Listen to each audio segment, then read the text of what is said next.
Hello everyone, welcome to PW English YouTube channel. I'm Shalini Somashekhar, your botany teacher. I welcome you to today's lecture in the UMEED NEET English batch. In today's session, we are going to be discussing all the concepts from the chapter Photosynthesis in Higher Plants in detail in one shot. So let's get started. Before we start discussing the concepts in this chapter, I will take you through a quick analysis of how many questions have been appearing from this chapter in the NEET examination over the last few years. As you can see clearly, on an average, there have been 2 to 3 questions asked from this chapter every year. So you can expect the same number in NEET 2025 as well. Talking about whether you should refer the old NCERT or the new NCERT textbook for this chapter, either of them will work. Whichever one you have, that will work. So when the syllabus got rationalized, no concept from this chapter was deleted.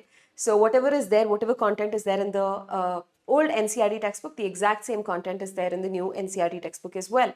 So yeah, let's get started.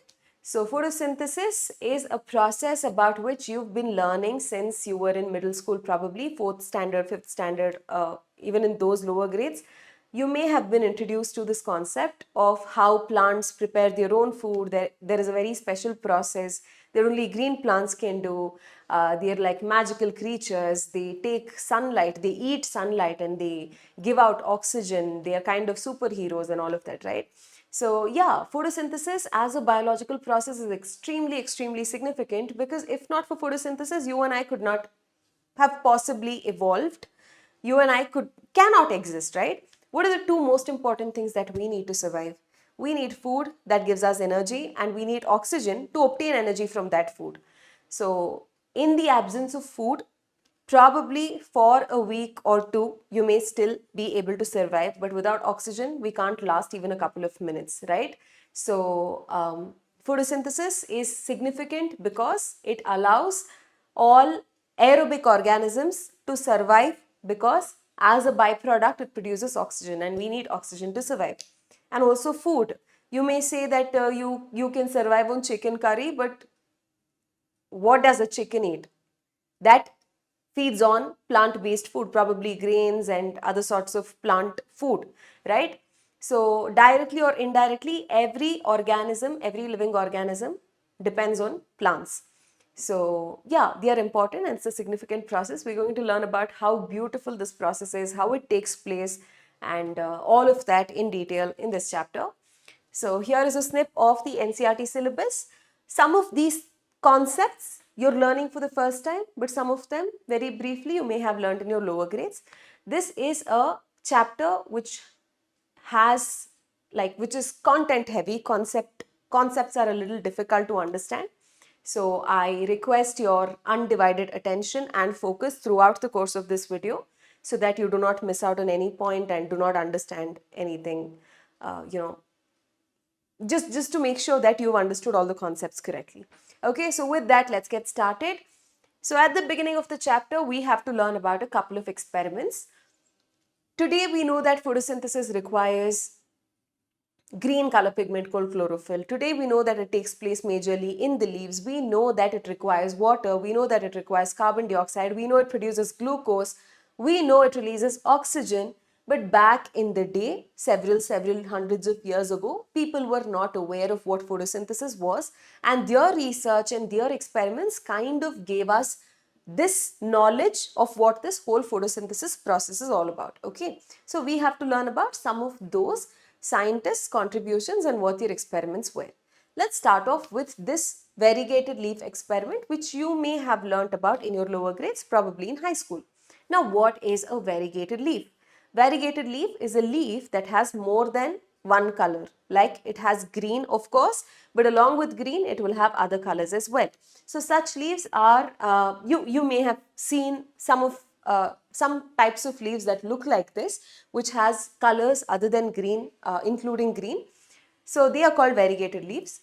Now, what they basically did in the variegated leaf experiment was, they took a plant that had variegated leaves. They're very pretty to look at, because generally you see leaves are green in color, and this is kind of like different, unusual. So they are used as ornamental plants at homes, in restaurants and resorts and those kind of places. So they took one such potted plant, they took like one leaf, and to this leaf they performed the starch test. Now what is a starch test? Two starch test is performed to check whether whatever substance or whatever material we're checking, if it has the presence of starch or not. Okay, so here we are testing this leaf for whether starch is present in this or not. Now what is starch? Starch is a polymer of glucose.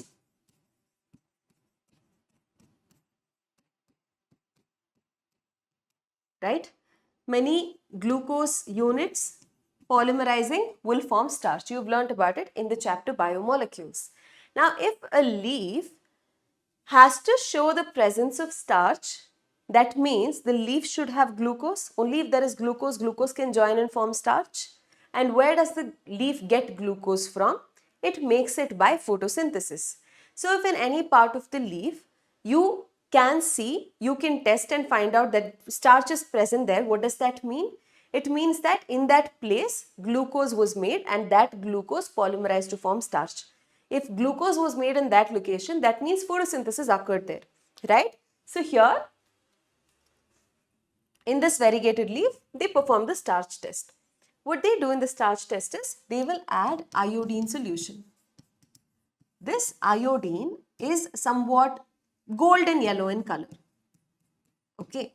So if you add iodine on a substance, on a material, it will change color if starch is present. If starch is absent, it will remain its original golden yellow color. If starch is present, it will turn bluish black. So when they applied iodine to this leaf, they saw that in certain parts of the leaf, the color of starch changed to bluish black, indicating that starch was present there, and in some portions it remained golden yellow.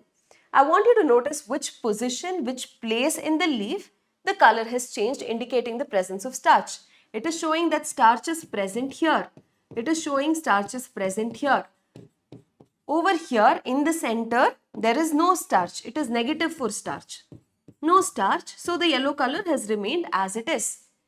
That indicates starch is formed only in the green parts of the leaf, which further indicates that glucose was formed only there, photosynthesis was happening only there.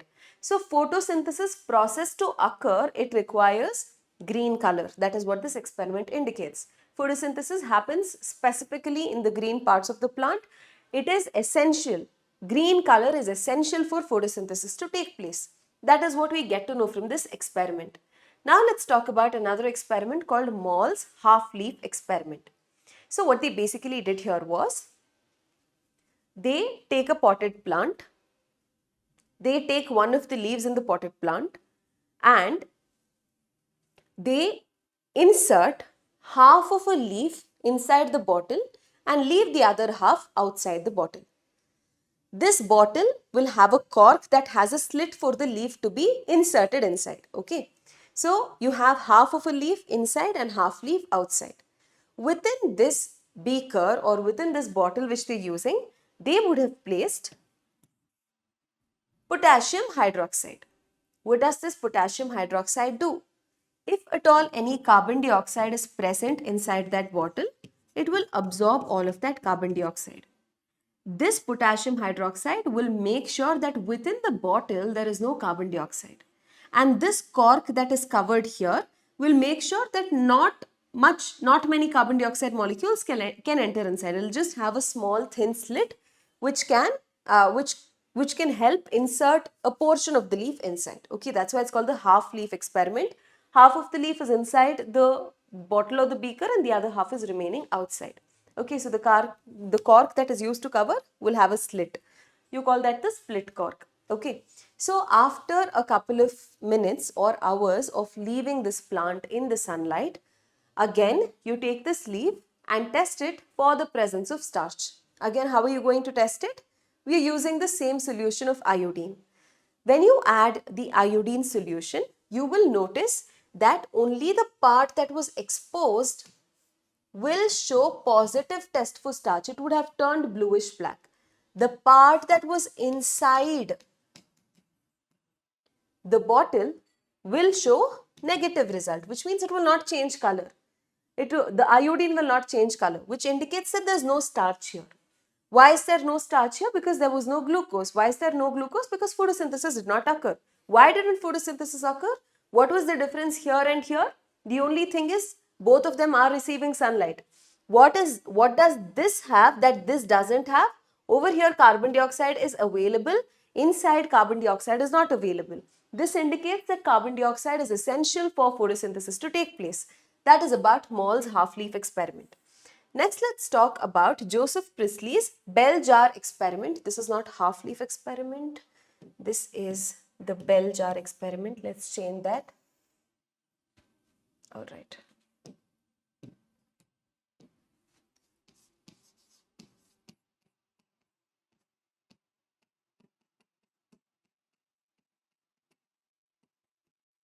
All right.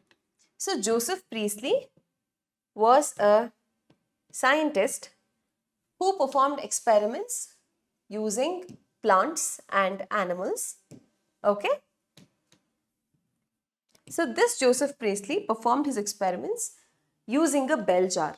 Okay, you may have seen this in your chemistry lab or even in your biology lab. It's like a glass jar which has the shape of a bell. Okay, so this is called the bell jar experiment. So what Joseph Priestley basically does is he covers a mouse and a burning candle inside of a bell jar. So he covers them. All right. After a couple of hours, he will notice that the candle that was lit will extinguish. It will die out, like the light will die out. And the mouse also dies eventually. After a couple of hours or days, he notices how when the bell jar is covering them, the mouse also dies, the candle also gets extinguished. What he does next is, he will place a mint plant inside the bell jar, along with the candle that is burning, and the mouse, along with that, he will place a mint plant. Okay. So he will notice that if the mint plant is placed in this enclosed chamber, along with an animal like a mouse and a burning candle, the candle continues to burn and the mouse also continues to survive. So what does he understand by this? What does he hypothesize? He says that this candle that is burning and this animal that is breathing will somehow damage the quality of air present inside. Because it is damaging the quality of the air inside, the candle extinguishes, it gets turned off, and the mouse also dies. Why? Because the air quality is not good, it's damaged. What caused the air quality to damage? This candle burning and the mouth that is breathing. So whatever damage this breathing animal and burning candle has done to the air, that is being restored by this plant. Okay, so this plant restores whatever damage the burning candle and the mouse has done to the air.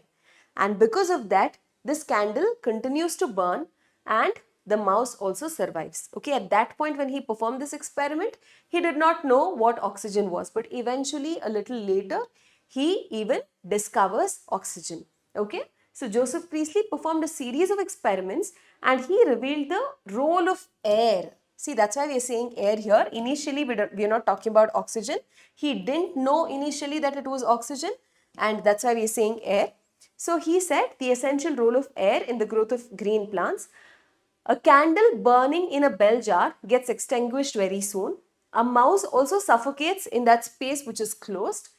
So he says that a burning candle or an animal damage the air somehow. The mouse will stay alive and the candle will continue to burn when it is placed when a mint plant is placed in the same bell jar. So the conclusion is the plants will restore the air. The plants will restore to the air whatever breathing animals and burning candles remove. Okay, so they are reducing the quality of the air, damaging the quality of the air by using up something that is there in the air. Whatever damage they have caused, that is restored by a plant. Okay, eventually in 1774, he even discovers oxygen. Okay, that is Joseph Priestley's contribution. Next, we have Jan Ingenhouse's contribution. So he performed an experiment using an aquatic plant. Okay, so the aquatic plant that he chose was Hydrilla. He takes an aquatic plant.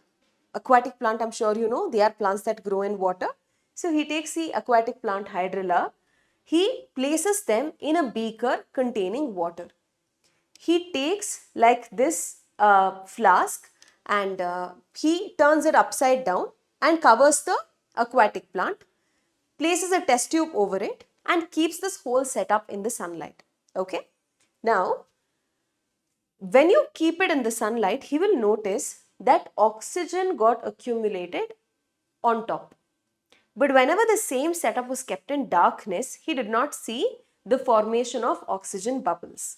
Okay. You can do this at home also. You can take like a fresh leaf from any of the plants that are growing in or around your house. Keep it in water, immerse it in water in a small tray or a bowl or something and keep it in sunlight for a few minutes. After probably 20 minutes or half an hour, you go and check on the surface of the leaf. You can see tiny bubbles present. They are oxygen. Okay, so his experiment, what did it prove? There are oxygen bubbles formed when you keep the setup in the sunlight. When you keep the same setup in the darkness, those bubbles are not forming. So this indicates that oxygen bubbles, for oxygen bubbles to form, sunlight is essential, right? So he showed that sunlight is essential to the plant process that somehow purifies the air polluted by burning candles or breathing animals. Over here in Joseph Priestley's experiment, we said that the plant is purifying the air somehow, but we didn't kind of explain what exactly is the plant doing. So the plant is basically producing oxygen, releasing oxygen out into the atmosphere. So what his experiment proves is that for the plant to release oxygen, a process has to take place, and for that process to take place, sunlight is essential. Okay. So he shows that sunlight is essential to the plant process that somehow purifies the air fouled by burning candles or breathing animals. So he performed this experiment with an aquatic plant. In bright sunlight, small bubbles were formed around the green parts. In the dark, they did not form bubbles. Later, he identified them to be of oxygen.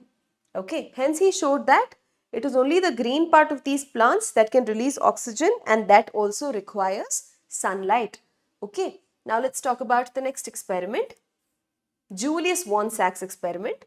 They have not given much detail about his experiment, but what he basically suggested was photosynthesis, or the process which is happening in the presence of light, requires carbon dioxide. That process specifically takes place in certain bodies inside the cell. In those bodies, there is a specific green substance which is helping in this process. As an end product of this process, glucose is produced, and that glucose will not be stored as it is. It is converted to a polymer starch and stored. This is what Julius von Sachs says. Okay? Yeah. So the green substance, today we know it as chlorophyll. He did not call it chlorophyll. So he says there is some green substance present in special bodies. Today we know them as chloroplast, but he called them special bodies. There is a green substance present in special bodies inside cells. So over there, glucose is made, and this glucose gets stored as starch. Next, we have a very interesting experiment. T.W. Engelmann's experiment. So what basically he did was, this is very interesting. So we know right now from a couple of experiments that for photosynthesis to take place, sunlight is essential. Only in the presence of sunlight, those oxygen bubbles are being produced, right? But if you think about the visible light that you get from the sun, it has many different components. Visible wavelengths range between 400 to 700. He wanted to find out if the plants utilize all those wavelengths uniformly, or do they prefer any specific wavelengths over the other? So he does this genius experiment where he takes a prism and splits the light into its individual components. Okay, so he's taking the prism, he's splitting the white light into its individual components. Here you have all the split individual wavelengths of light 400 to 700. In the visible spectrum, you have your I, B, G, Y, O, R here. And then he illuminates the split light to a green alga which is filamentous called cladophora. Okay, so cladophora is a filamentous green alga. He will allow this light to fall on this filamentous green alga. I will highlight or outline it right here. So this is the alga we are talking about. Okay, so this is cladophora. Now, you want to check if the plant prefers any specific wavelength of light among all of these range of wavelengths. Okay, how can you check that? You want to check where photosynthesis is happening more, where photosynthesis is happening less. Is it uniform? What is the product of photosynthesis? By measuring that, you can get to know where glucose is produced more, their photosynthetic rate will be more. Where glucose is produced less, their photosynthetic rate will be less. But is it easy to measure how much glucose is produced in which part of the cell? Not really. Is it easier to measure how much oxygen is liberated? Yeah, when you compare oxygen and glucose, both are products of photosynthesis. If you measure glucose also, you'll get to know where rate is more, where rate is less, rate of photosynthesis. And if you measure glucose, how much glucose is released, then also you'll get to know where the rate is more and where the rate is less, right? So here, what he did was, instead of measuring how many bubbles of oxygen are released, he decided to grow heterotrophic bacteria, aerobic bacteria that require oxygen to survive. So, he is growing this, along with this, a suspension of aerobic bacteria. Now, these aerobic bacteria will grow better in places where there is more oxygen released, where oxygen is more. Relatively less will be grown in areas where oxygen releases less because they require oxygen for surviving, right? So, when he did that, he noticed how most of the bacteria grew in regions where there was blue light and red light. Does that mean in the other regions it did not grow at all? In green light, photosynthetic rate was minimal.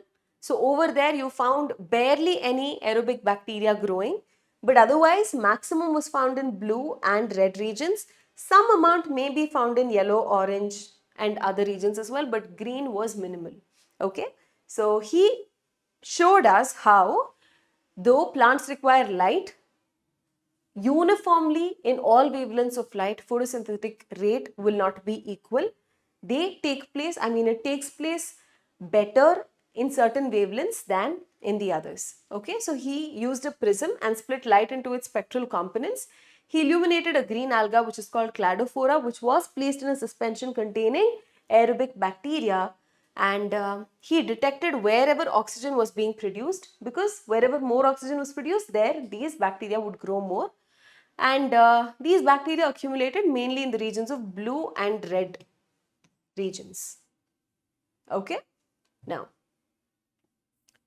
by the time he performed his experiments, which was between 1843 to 1909, we had somehow by mid 19th century kind of come up with an empirical formula or an empirical equation for photosynthesis.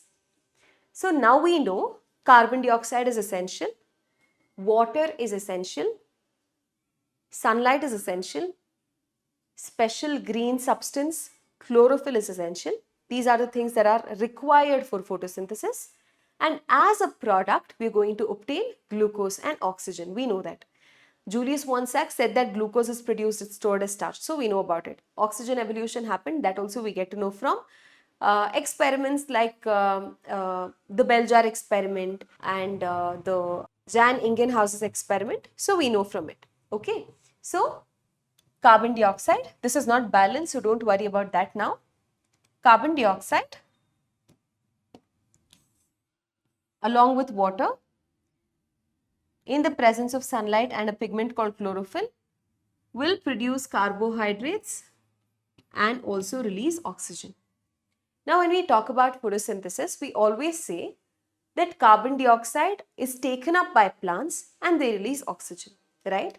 So, if you look at this equation here, you know that carbon dioxide also has oxygen, water also has oxygen, and oxygen is being released as an end product.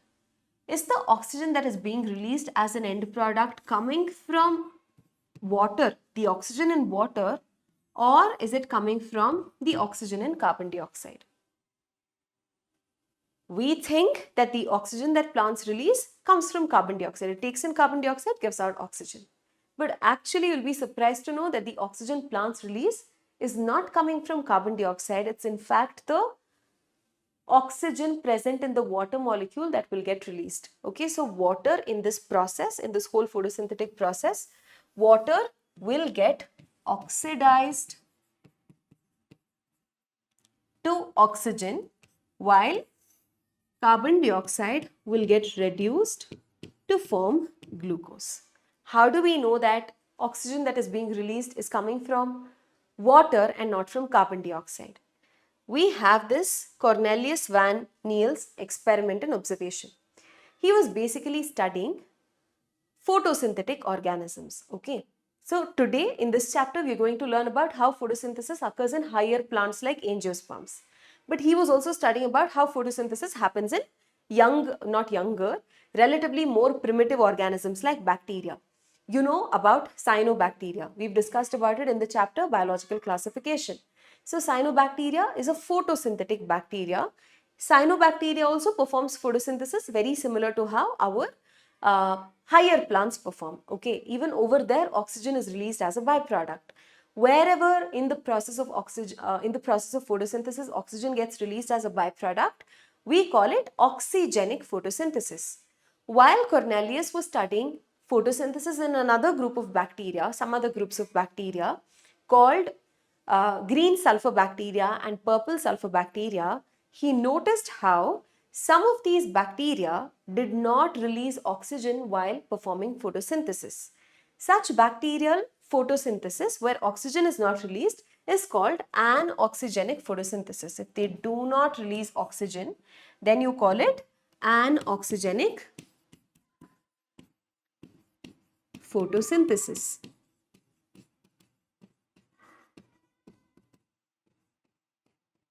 Okay. So, in such organisms, green and purple sulfur bacteria, he noticed how the hydrogen donor for photosynthesis was not water. Instead of water, it was hydrogen sulfide. But in higher plants and cyanobacteria, water was the hydrogen donor. Whenever water was the hydrogen donor, oxygen used to get liberated. Whenever water is not the hydrogen donor and hydrogen sulfide is the donor, then oxygen was not getting liberated. In both cases, carbon dioxide is used. Okay, the only difference is in what is the hydrogen donor. Is it water? Is it hydrogen sulfide? If carbon dioxide was the one releasing oxygen, in both cases oxygen should have been released, right? But wherever water is not used as the hydrogen donor and hydrogen sulfide is used, in such cases, oxygen was not released. Instead of that, sulfur used to get released. This shows us that it is the oxygen from water which gets liberated during photosynthesis. So, he studied purple and green sulfur bacteria. He demonstrated that photosynthesis is essentially a light dependent reaction. We know that already. Hydrogen from a suitable oxidizable compound reduces carbon dioxide to carbohydrates. In green plants, we use water as the hydrogen donor, and in purple and green sulfur bacteria, hydrogen sulfide was used. So, wherever hydrogen sulfide is used, their sulfur is released. Wherever water is used, their oxygen is released. So, that changed the photosynthetic. Oh my god, I dropped my pen, my bad, sorry. Yeah. So, that inferred that the whole oxygen evolved by green plants comes from hydrogen and not from carbon dioxide. Okay. So it was also proven later by using certain radioisotope techniques. Right now, this is the overall equation for photosynthesis. This H2A can vary. It can either be H2O, as in the case of higher plants, or it can be S. Depending upon whether it's H2O or H2S, what is the byproduct also will vary. This can either be oxygen or it can be sulfur. Okay, but in this chapter we're going to focus on how photosynthesis takes place in higher plants. So we will not get into the details of how it happens in green and purple sulfur bacteria. We'll stick to how photosynthesis happens in higher plants like gymnosperms. Okay, now this is our overall equation for photosynthesis. You have 6 molecules of carbon dioxide that gets used. 12 molecules of water are used, water or hydrogen sulfide, but we will say water because we are talking about higher plants. In the presence of sunlight and chlorophyll, will produce glucose and may or may not release oxygen, and water also is released as a byproduct. Okay, so this is the overall equation of photosynthesis.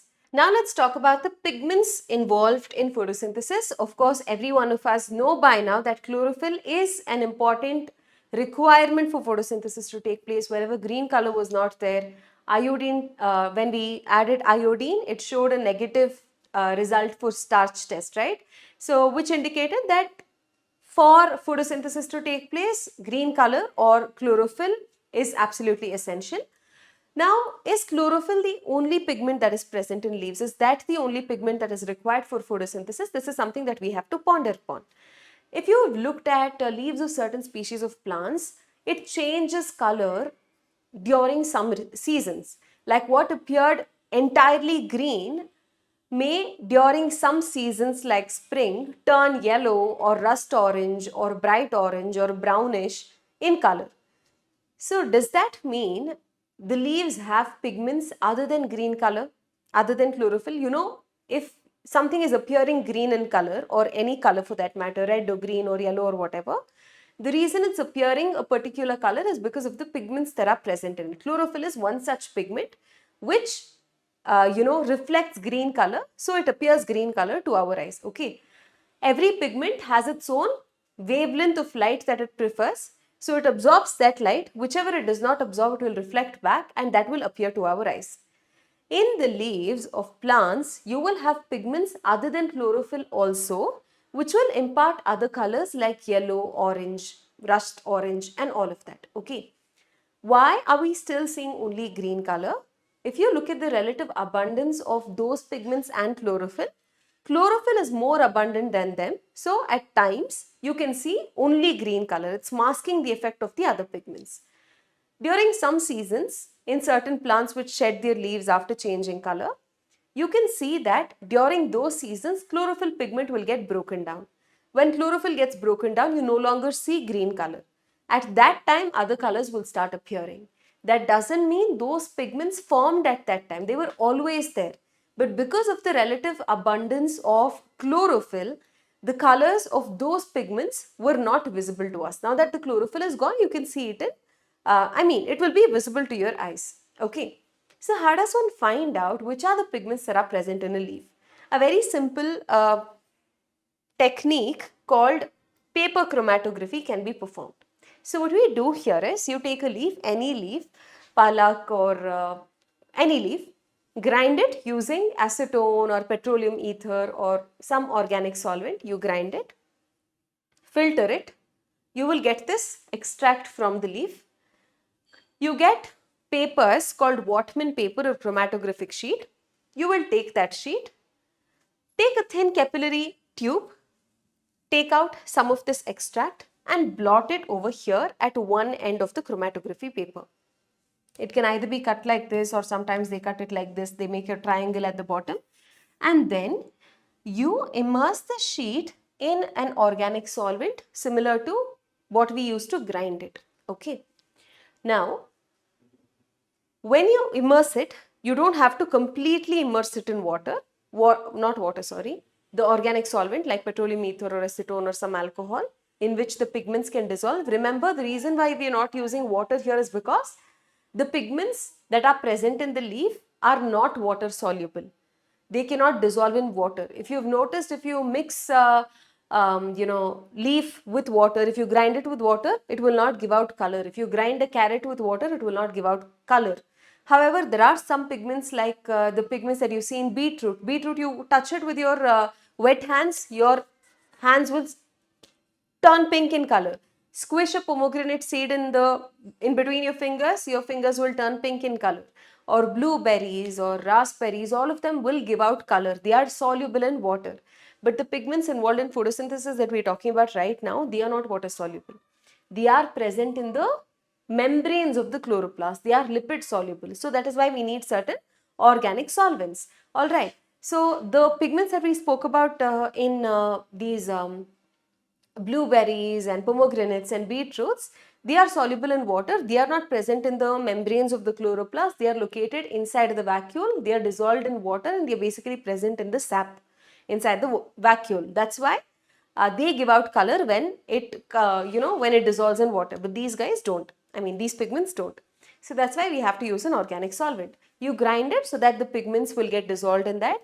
And we are trying to separate the different pigments present in a leaf and find out which are the pigments that are there. Okay.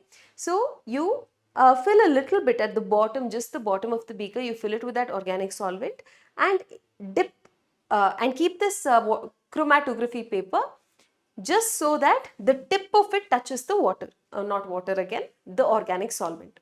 Okay. And then as the organic solvent touches the tip, it will get absorbed by this paper and start moving up. As it moves up, it will get the pigments, the mixture of pigments that are present there will get separated.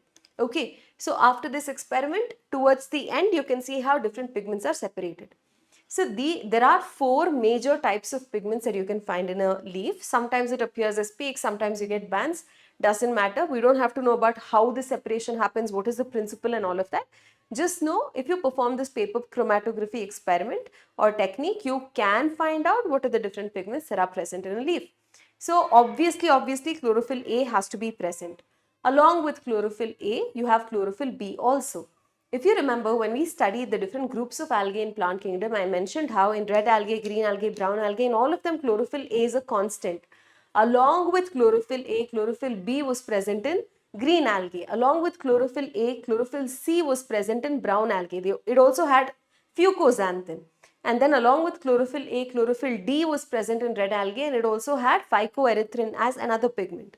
So many different types of pigments are present in different kinds of plants. Okay. So primarily in higher plants, you have 4 major types of pigments. 2 of them are chlorophylls. One is chlorophyll A, chlorophyll B. Chlorophyll A, chlorophyll B, both of them will be present in higher plants. Both of them are chlorophyll. Structurally, they are very similar. It looks like, okay, I thought I had added the picture of the structure. Okay, structurally they are very similar, but only the R group will differ in both of them. Otherwise, they all have magnesium and that pyrrole ring and that long hydrocarbon tail. So structurally, mostly similar, very little difference they will have. So you have chlorophyll A, chlorophyll B, carotenes and xanthophylls. 4 different types of pigments you have: chlorophyll A, chlorophyll B, carotenes and xanthophylls. Carotene and xanthophyle are collectively called carotenoids. Okay, carotenoids are a group of pigments. Types of carotenoids are carotene and xanthophyle. Now, how are these pigments different from each other? What is common among them all? All of them are substances or molecules that have ability to absorb specific wavelengths of light. See, in this whole process of photosynthesis, what we are trying to do is trap the energy present in sunlight and use that energy to synthesize food. So you need to have substances or molecules that have the ability to absorb the energy from sunlight. That absorbing the energy from sunlight part is taken care of by the pigments. Okay, you have a chief pigment and you have certain accessory pigments as well. So primarily you have 4 different types of these pigments. Each of them differ from each other in what wavelength of light it can absorb. Whatever wavelength of light chlorophyll A absorbs, some other wavelength chlorophyll B will absorb. Some other wavelength the carotenoids will absorb. So within the visible spectrum, since we have different types of pigments absorbing different wavelengths of light, we can utilize as many wavelengths of light as possible so that maximum amount of energy is captured. Okay. So here, as we move on, you'll understand what is the significance of having so many different pigments. Why can't we just do with chlorophyll A? As we move on, you will understand. For now, just remember, there are 4 types of pigments. Chlorophyll A is the chief pigment. It is bright green in color or bluish green in color. And chlorophyll B is also a type of chlorophyll, and this appears kind of yellowish green. Then we have carotenes and xanthophylls. Both are types of carotenoids. Carotenes are yellow to yellowish orange, and xanthophylls are yellow in color. Okay. In fact, fucoxanthin that we've studied about in brown algae, I've mentioned how it's a type of xanthophyll, right? So they can also come in different types, and different pigments, different types of xanthophylls will impart different colors. Okay. So these are the different pigments that we will find inside leaves.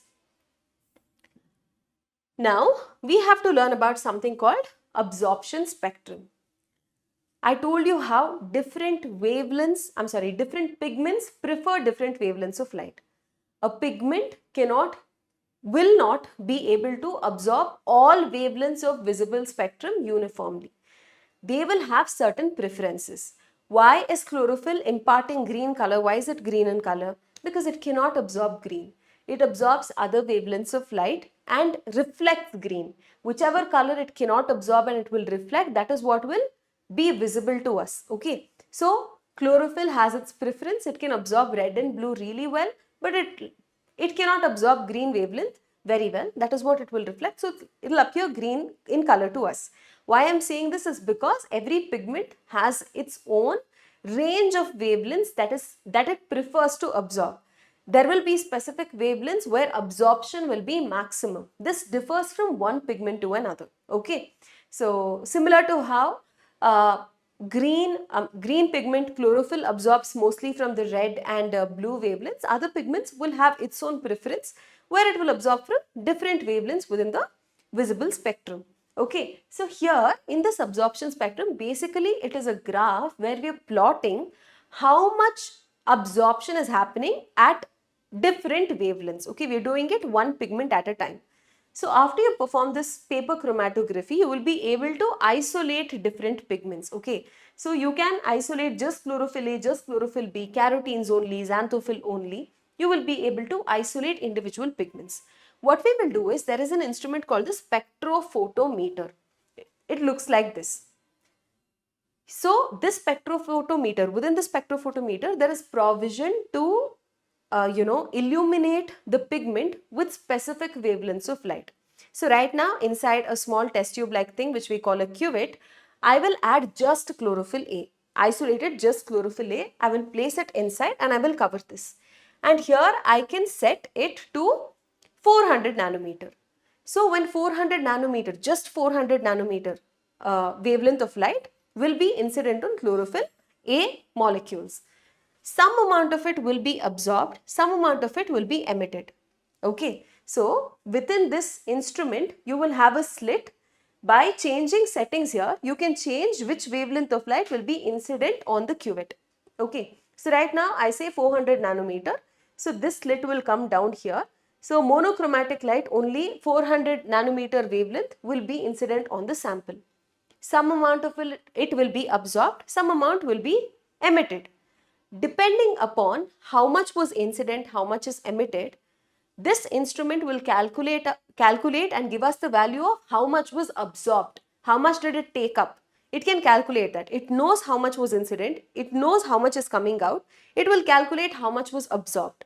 That is called the absorbance value. So what we are going to do here is, on the x-axis, you have wavelengths of light.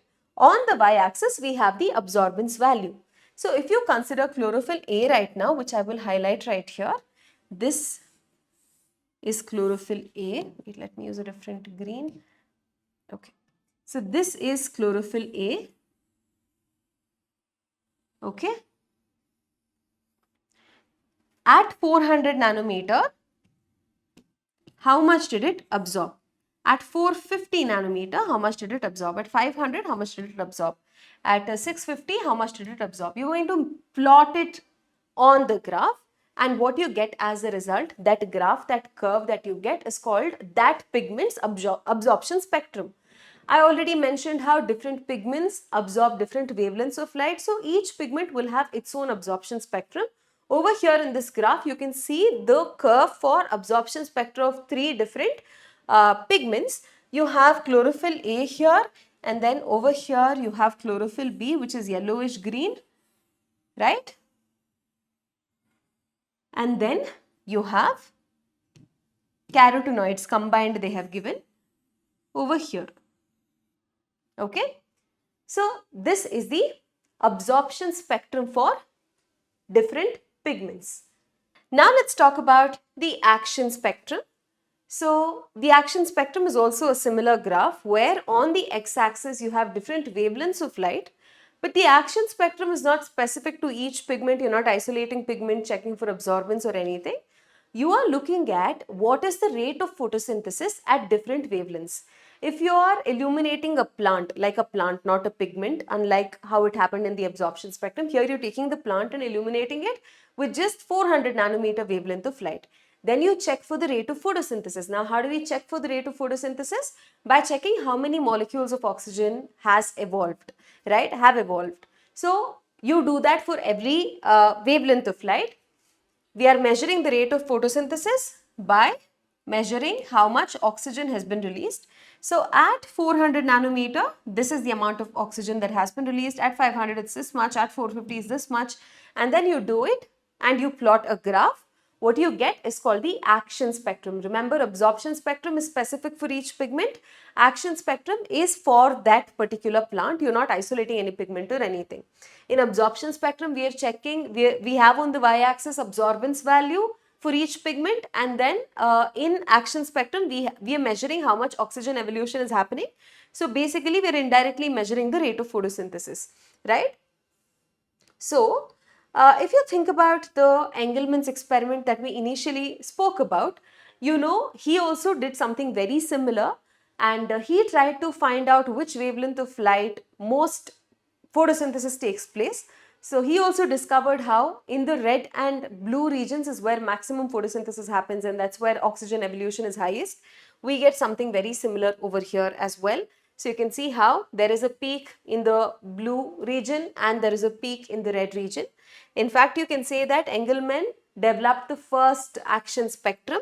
So when you compare the absorption spectrum with the action spectrum and look for where the peaks are there, you know that in the action spectrum there is a peak in the blue region and there is a peak somewhat in the red region.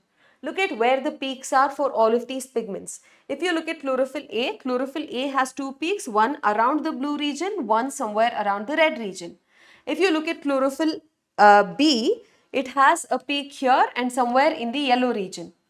And if you look at carotenoids, it has peaks somewhere in the blue region and nowhere near the red region. If you want to find out which is the chief pigment involved in photosynthesis, we have to see which of these pigments are kind of matching with the action spectrum. So, whichever one's peaks are matching with the action spectrum, you can say that that is the chief pigment involved in photosynthesis. So, when you compare like this, you will realize how the peak where you get for chlorophyll A in the absorption spectrum is somewhat similar to the peaks that you get for in action spectrum. So from this we can kind of confirm that chlorophyll A is the chief pigment involved in photosynthesis. If chlorophyll A is the chief pigment involved in photosynthesis, what is the role of other pigments? See, chlorophyll A absorbs blue wavelength of light. At blue wavelength of light is where photosynthetic rate is high. Chlorophyll A absorbs red wavelength of light, that is where photosynthetic rate is also high. So that means wherever chlorophyll A is absorbing whatever particular wavelengths of light, at that point rate of photosynthesis is also high. So you can kind of draw a link or draw a connection that chlorophyll A is involved in photosynthesis. That's why wherever chlorophyll is absorbing more light, their photosynthetic rate is high. Then what is the role of other pigments? We have to understand that. Now, you have different types of pigments, right? Where are these pigments located? Let's understand that. How are they located? Basically, we will talk about the structure of chloroplast, okay? Pigments and let's say site of photosynthesis. If you take like a leaf, let's take a leaf.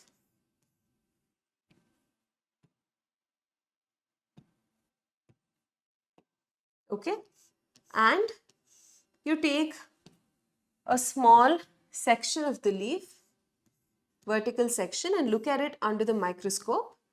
Let's assume it's a dicot leaf. So you can see how there is an upper epidermis, there is a lower epidermis, adaxial and abaxial epidermis. You know, right? You've learnt about it in anatomy of flowering plants.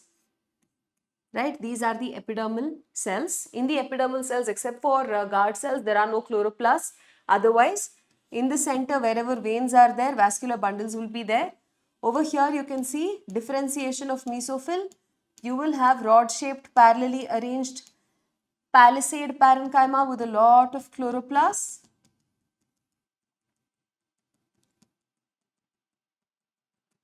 Towards the adaxial epidermis, and you will have spongy parenchyma towards the abaxial epidermis, right? Now these are our mesophyll cells.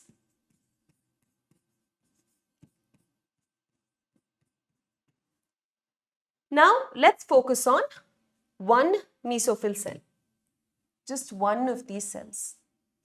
How is this one cell going to look? What are its features? Since it's a plant cell, it's going to be very similar to the structure of a plant cell. It will have an outer cell wall. It will have a cell membrane inside it.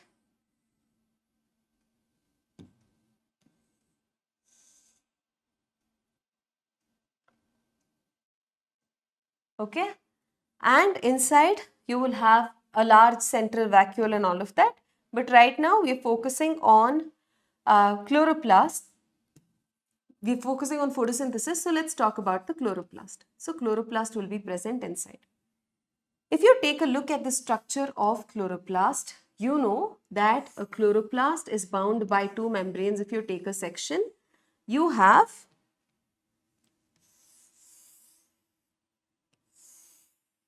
like an outer membrane and an inner membrane. Inside the inner membrane, you have a matrix called the stroma.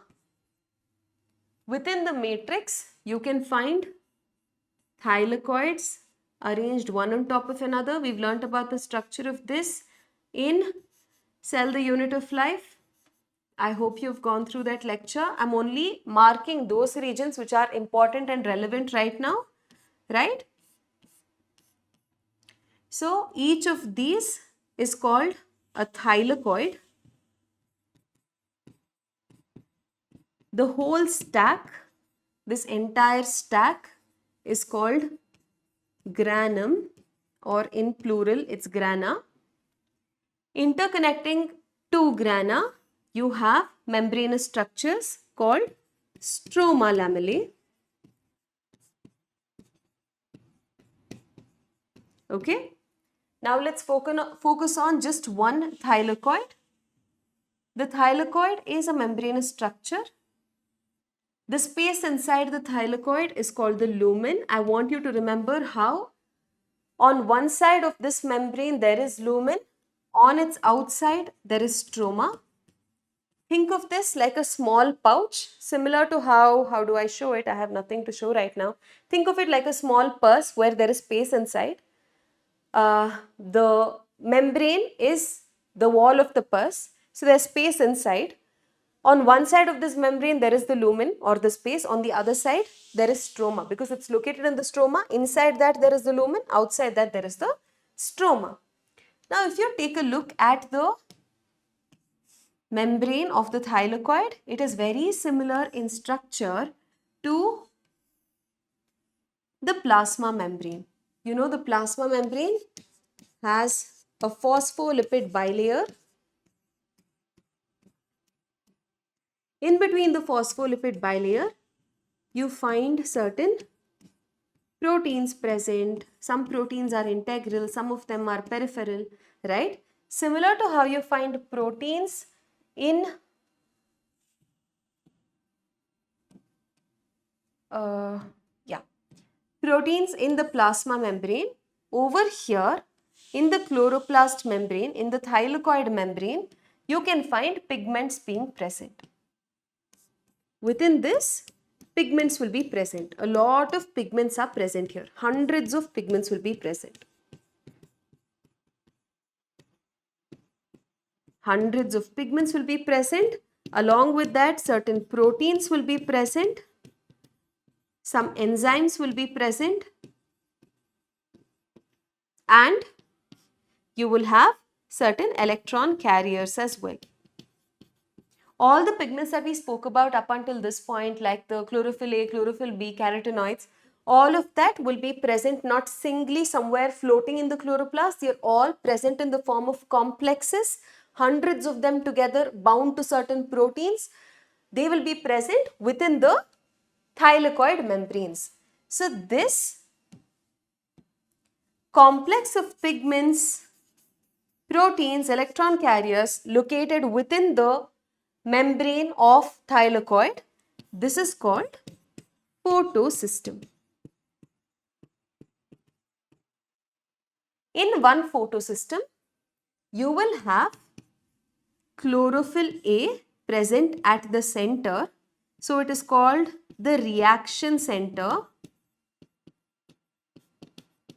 And surrounding chlorophyll A, you will have other pigments like chlorophyll B, carotenoids,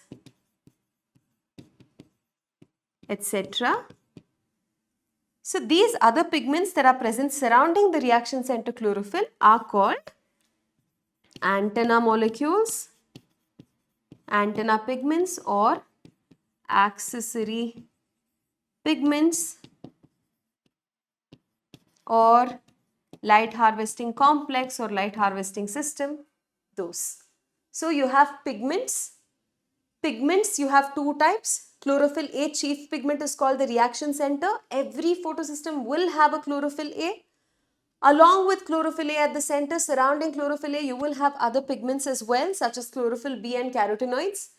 They are called light harvesting complex or antenna molecules or accessory pigments. These pigments, along with certain proteins, they will be bound to certain proteins, and there will be certain electron carriers and enzymes present together in one photosystem. So the pigments involved in photosynthesis, where are they located? Not in the stroma of the chloroplast, not in the outer and inner membrane of chloroplast. They are located in the thylakoid membranes of the chloroplast. Thylakoid membranes or the stroma lamellae, they will be located. Okay. So yeah, that's about where the pigments are present. Now let's talk about photosynthesis. Though we learn photosynthesis, wait, before that let me just tell you about the two photosystems. Yeah. So the pigments, like I mentioned, are organized into light harvesting complexes. Hundreds of pigment molecules will be bound to proteins. In the reaction center, you will have chlorophyll A, and around that you will have other pigments which are called the antennae. You have two different types of photosystems. Let's talk about that. You have PS1 and PS2. Photosystem 1 and photosystem 2.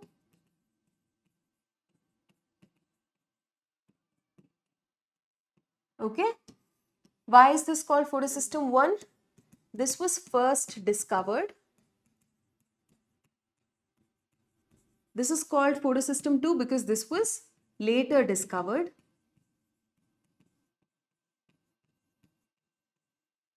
In the reaction center,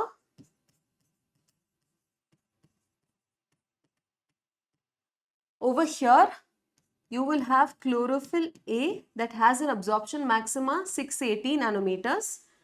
Here in the reaction center, you will, photosystem 1 is 700, chlorophyll A 700. So here you will have chlorophyll A 680.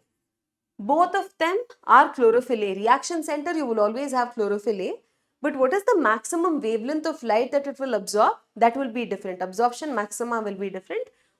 In photosystem 1, whatever reaction center chlorophyll A is there, that will absorb maximum 700 nanometer. This will absorb 680 nanometers. Okay.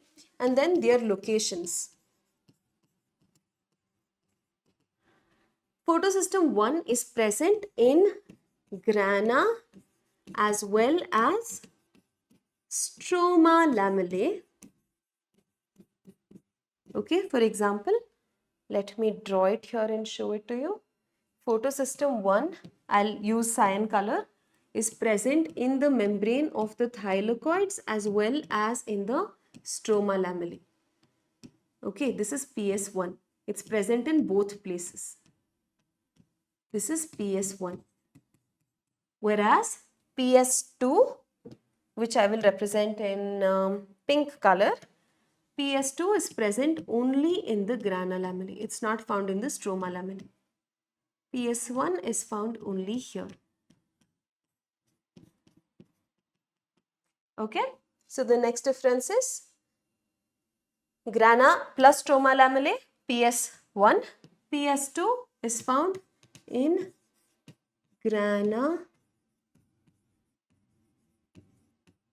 lamellae only. Now its function. Photosystem 1 will function when it receives light less than 700 nanometers wavelength, and this will function when it receives wavelengths of light less than 680 nanometers of wavelength. Now we must understand one important thing here. Okay. If wavelength is high, wavelength is more, it means frequency is less, energy is less. Right. So this maximally absorbs 700 nanometers wavelength of light. If you give more than 700 nanometer wavelength of light or radiation to this photosystem 1 chlorophyll A 700, it will not be able to absorb it because it will have lesser energy than 700 nanometer. If you give any wavelength less than 700 nanometer, then the energy will be more in that and this will have the ability to absorb it. Likewise, even over here, maximally it can absorb 680 nanometers. But more than 700, energy will be less, it cannot absorb. More than 680, it cannot absorb. Less than 680, you have 500 nanometer, you have 640 nanometer, 650 nanometer will still be able to absorb because the energy will be high when the wavelength is less. That is why, that is how even the accessory pigments are helping in photosynthesis. Now you might think of, if chlorophyll A is the most important pigment, chief pigment, then what is the necessity for other pigments to exist? Now in visible wavelength, you have 400 to 700 nanometer wavelength of light. Okay, whatever is there in the green region, that chlorophylls cannot absorb. If chlorophyll cannot absorb it, then that energy in that wavelength of light should not go wasted, right? Some other pigment which is capable of absorbing that wavelength of light can absorb that energy and transfer it to reaction center chlorophyll A, which is exactly what happens. So in chlorophyll A, if you see, let me use different colors. Chlorophyll A will absorb, let's say 650 to 700 nanometers, A and B combined. Then you have chlorophyll B. This will absorb anything between 620 to 650 nanometers, which is much less than this. Then you have the carotenoids, carotenes and xanthophylls combined. That you have different types of carotenes. So a range would be anything between 450 to 550 nanometers it can absorb. So what happens in the photosystem is, in the center, you will have this chlorophyll A molecule. Okay. In the center, you will have chlorophyll A.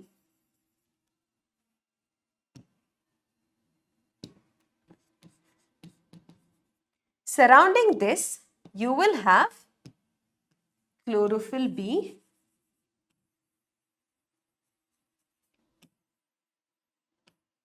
pigments,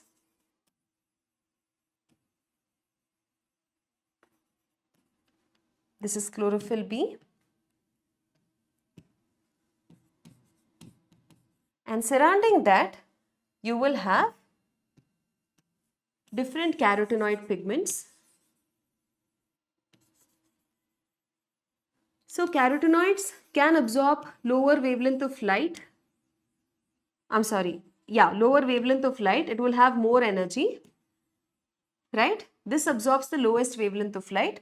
So whatever sunlight is available in these wavelengths, it will absorb that energy present in the sunlight.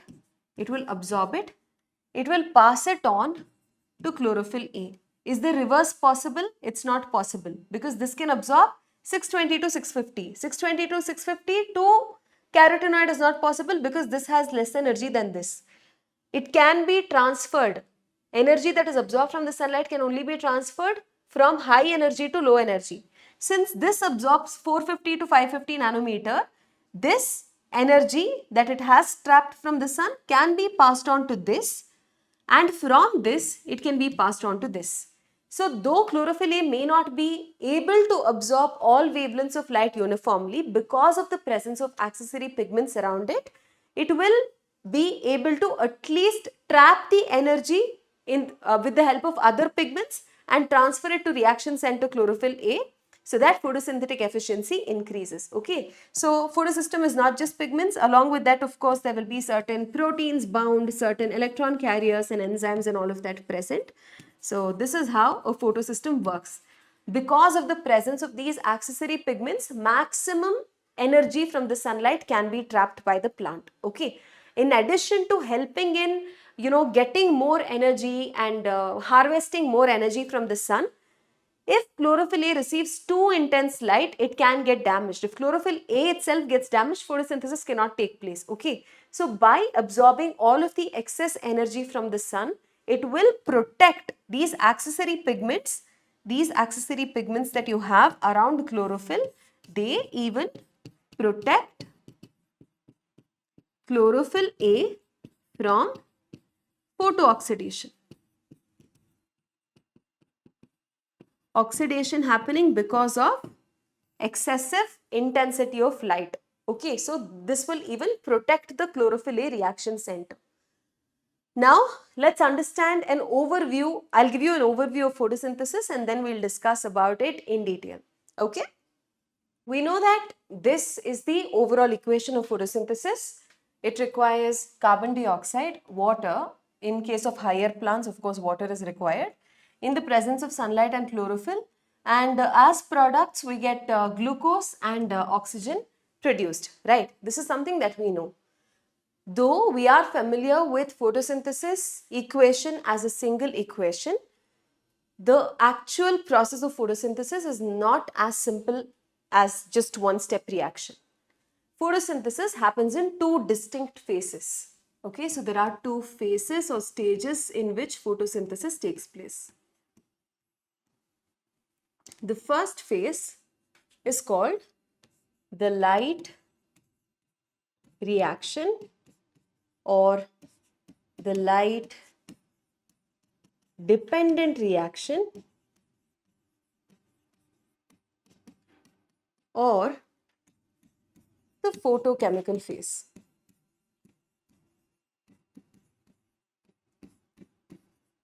What basically happens here is sunlight is absorbed. Sunlight gets absorbed by pigments like chlorophyll and of course the other accessory pigments also. The sunlight gets absorbed. All right, by pigments, and the energy that pigments absorb from sunlight, they use that energy to convert to energy rich molecules like ATP and NADPH.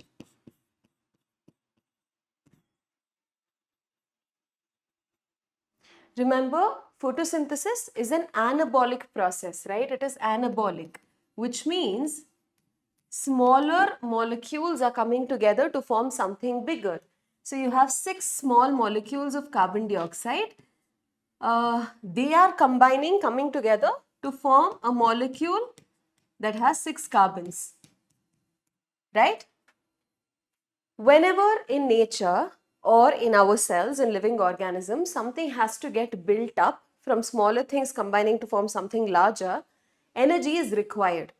That kind of reaction is called building up reaction or anabolic reaction, and such a reaction requires energy. So over here, since photosynthesis is an anabolic reaction, it requires energy. Where is this energy coming from? It's coming from the sun.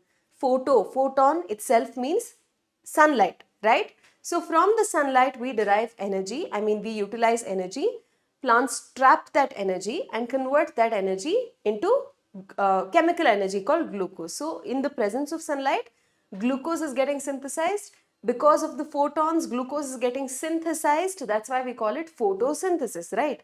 So this happens in 2 phases. In the first phase, the energy is trapped from sunlight and it's converted into some molecules that can be utilized by the cell.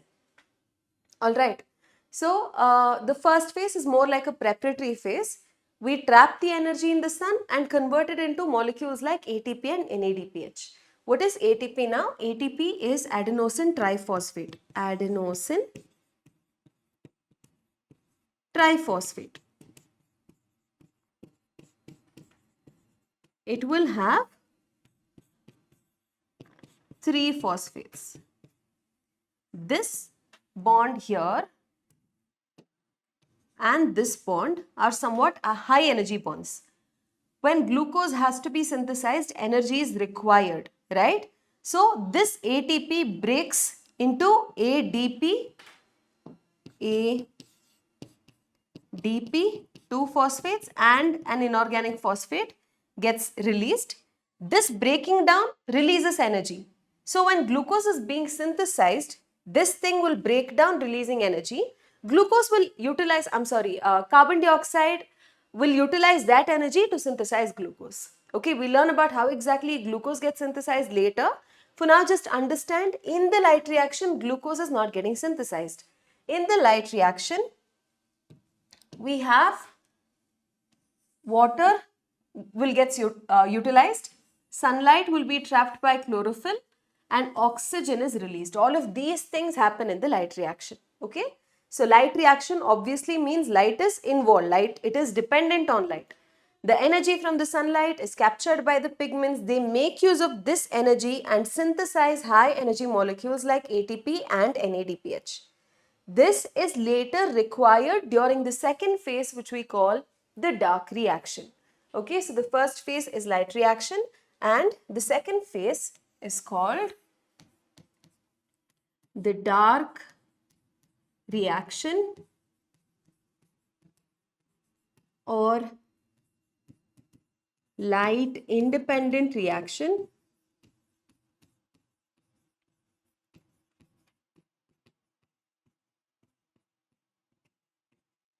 or biosynthetic phase, because here is where actual synthesis of glucose takes place. Biosynthetic phase. So over here in this phase, you can see how carbon dioxide, 6 molecules of carbon dioxide combine to form 1 molecule of glucose. So in this dark reaction, these products of light reaction will be used. So this reaction utilizes ATP plus NADPH that we got from the light reaction. Okay, is that clear? Now I mentioned that during light reaction or the light dependent phase, water also is used and oxygen also gets released, right? Remember, when we learnt about the Cornelius van Niel's experiment, we saw how the oxygen that evolves or gets liberated during photosynthesis actually comes from water and not from carbon dioxide. So during the light reaction, another important reaction takes place, which is called photolysis of water, where water splits to give you protons plus electrons plus oxygen. Since this happens in the presence of light, we call this reaction photolysis of water. Okay, this is called, lysis means splitting, breaking. Water is breaking, so we call it photolysis of water. And by trapping the energy present in the sunlight, we are synthesizing ATP. So for formation of ATP, light or photons are used up. So we call this formation of ATP as photophosphorylation.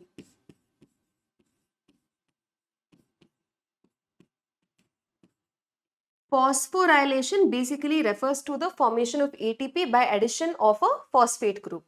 To ADP, if you add phosphate, it becomes ATP, right? Di, if you add another, becomes tri. Adenosine diphosphate, when added with a phosphate group, becomes adenosine triphosphate.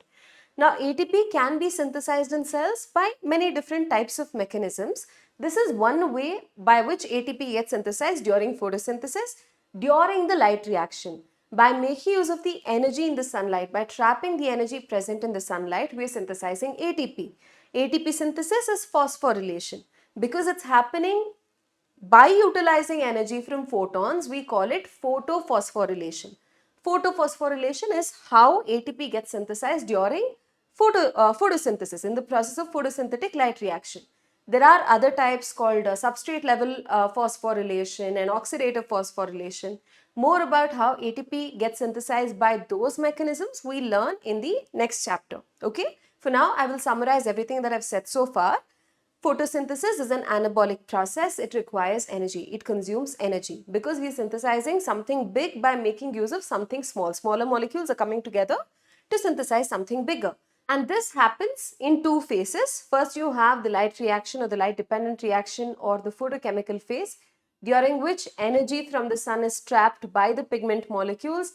They convert that energy into energy-rich molecules like ATP and NADPH that can be used later. Also, during this light-dependent reaction, water molecule splits and we call that photolysis of water, giving protons, electrons and oxygen, and that oxygen is what will get liberated as a byproduct of photosynthesis. What happens during light-dark reaction? Dark reaction is also called light-independent reaction and biosynthetic phase. So during the dark reaction, the ATP and NADPH that were produced during the light reaction get used up, and by making use of that energy, carbon dioxide gets reduced to glucose. Okay, so we have to learn about how photophosphorylation happens, how does light energy get trapped and how does that get converted into ATP. We'll learn about that first, ATP and NADPH, and then we will learn about how exactly these are utilized in the dark reaction. So though we call this as the dark reaction, it's not necessary that it takes place during the dark. Okay, it can take place during the light also. What it means is that it directly does not depend on the light. It can take place even in the absence of light. But it doesn't mean it takes place only during the dark. Okay, it does not directly depend on light, but it depends on the products of the light reaction. Okay, so now let's start off by understanding the light reaction first and then we'll move on to dark reaction. Okay, so first the light reaction and dark reaction happens at different regions within the chloroplast. We know that photosynthesis occurs in the chloroplast. It requires pigments and everything. So when I told you yesterday where the pigments are located, I mentioned how the pigments are located in the thylakoid membranes, right? They are located here in the form of pigment complexes, PS1 and PS2. I told you how PS2 is located only in the thylakoid membranes, but PS1 is located both in the thylakoid membranes as well as in the stroma lamellae. If light reaction requires pigments, then where do you think light reaction takes place? Light reaction takes place in regions wherever pigments are found, right? Where are pigments found? They are not floating around in the stroma. They are lipid soluble. They are present within the membranes of the thylakoid and the stroma lamellae. So, the site of light reaction is these membranes that are present in the chloroplast stroma. Where does the dark reaction take place? Dark reaction requires some enzymes, and those enzymes are located in the stroma of the chloroplast. So, the light reaction takes place here.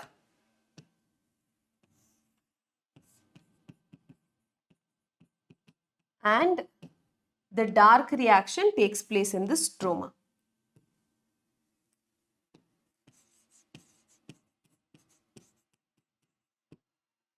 Okay, first we learn about the light reaction.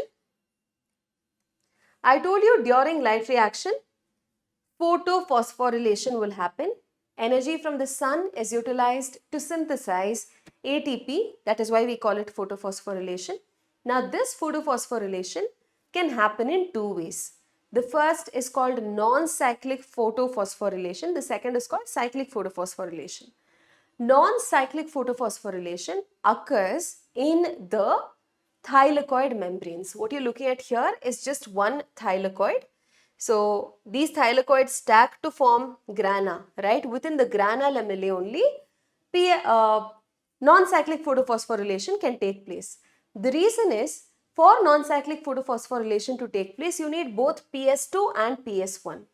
If you take the stroma lamellae, there you have only PS1. PS2 is absent there. Since non-cyclic photophosphorylation requires both PS2 and PS1 and both of them are available only in the grana lamellae or in the thylakoid membranes, the non-cyclic photophosphorylation can take place only in these grana lamellae, okay, not in the stroma lamellae. Now, I have taken one thylakoid over here for reference, okay. One thylakoid is one sac, it is bound by a single membrane. This is the membrane of the thylakoid, okay, a phospholipid bilayer, right? Yesterday I showed you where the photosystems are located, right? Earlier I showed you.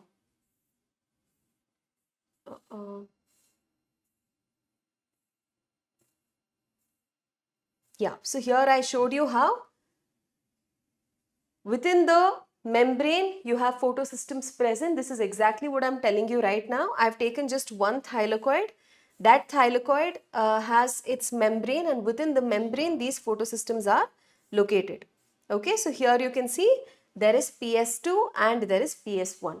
Alright, PS2 has its own reaction center with chlorophyll A680 and PS1 has its reaction center chlorophyll A700. In both reactions you have chlorophyll A, surrounding that you will have many accessory pigments, electron carriers, proteins, enzymes and all of that. Okay, so first in non-cyclic photophosphorylation, PS1, PS2 both are involved. PS2 first, PS1 next. This is not in order of how they function in the photosystem. We call them 1 and 2 like I mentioned earlier, based on which one was discovered first. This is called PS1 because it was discovered first. This is called PS2 because it was discovered later. Okay, but when they function, PS2 is first and then PS1 comes later. Now, what exactly have I drawn here? Whatever happens here during light reaction, I have schematically represented it on a redox potential scale. Okay, this is not like a Google Maps or a pathway which electrons follow. For our understanding of how electron transport happens, we have represented it like this. Okay, so you have PS2 here, PS1 here. Why is this lower than this? This is on a scale of redox potential. Redox potential is basically how easily a molecule accepts or loses an electron, based on that. Okay. Now you can think about it in terms of energy also. If it is low, it has low energy. If it is high, it will have high energy. Alright. So when light is incident on a leaf, it will be incident on the mesophyll cells. Within the mesophyll cells, you have the chloroplast. Within the chloroplast, you have your grana and your stroma lamellae and all of that. Within the grana lamellae is what we are talking about. Here is one thylakoid. So when light is incident on it, it's not like first it goes to PS2 and then it goes to PS1. Simultaneously on both PS2 and PS1, light will be incident, right? You can see that here. Light is incident on PS1 as well as PS2 simultaneously. Now, chlorophyll molecule has a magnesium in the center. Magnesium is present in the center of the chlorophyll molecule. On absorbing the energy from the sun directly and also because of transfer of energy from other pigment molecules, electron will leave magnesium and get excited. Okay? Where is this magnesium now? It's present within the chlorophyll molecule itself. It will exit the chlorophyll and be accepted by an electron acceptor. Right now, this is low energy, this is high energy. This is low energy, this is high energy. If electron has to move from this to this, it does not happen normally, spontaneously. That will require energy, and that energy itself is what sunlight is providing. Okay, so here from low energy to high energy it is moving. This is uphill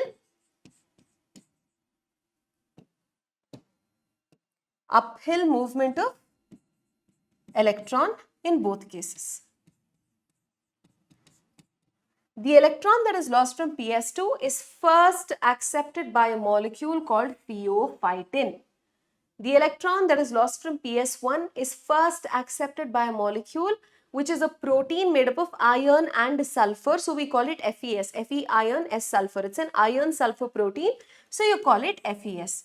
So both of these are called primary electron acceptors. The primary electron acceptor of PS2 is pheophytin. The primary electron acceptor of PS1 is an iron sulfur protein. Now, let's see what happens to the electron that pheophytin captured. Okay. So now this pheophytin will not keep that high energy electron with it forever. It will pass it on to a series of electron carriers downhill. Now, whatever transport of electron is happening, transfer of electron is happening from one electron carrier to another. It is happening downhill. This has more energy, to less energy it is passing on. Okay. So, from pheophytin, it gets passed on to a molecule called plastoquinone. Plastoquinone is abbreviated as PQ. This plastoquinone will be present within the membrane here. Okay. So, from PS2 to pheophytin, that is the primary electron acceptor, to next plastoquinone. This plastoquinone is present within the membrane. It's a mobile electron carrier.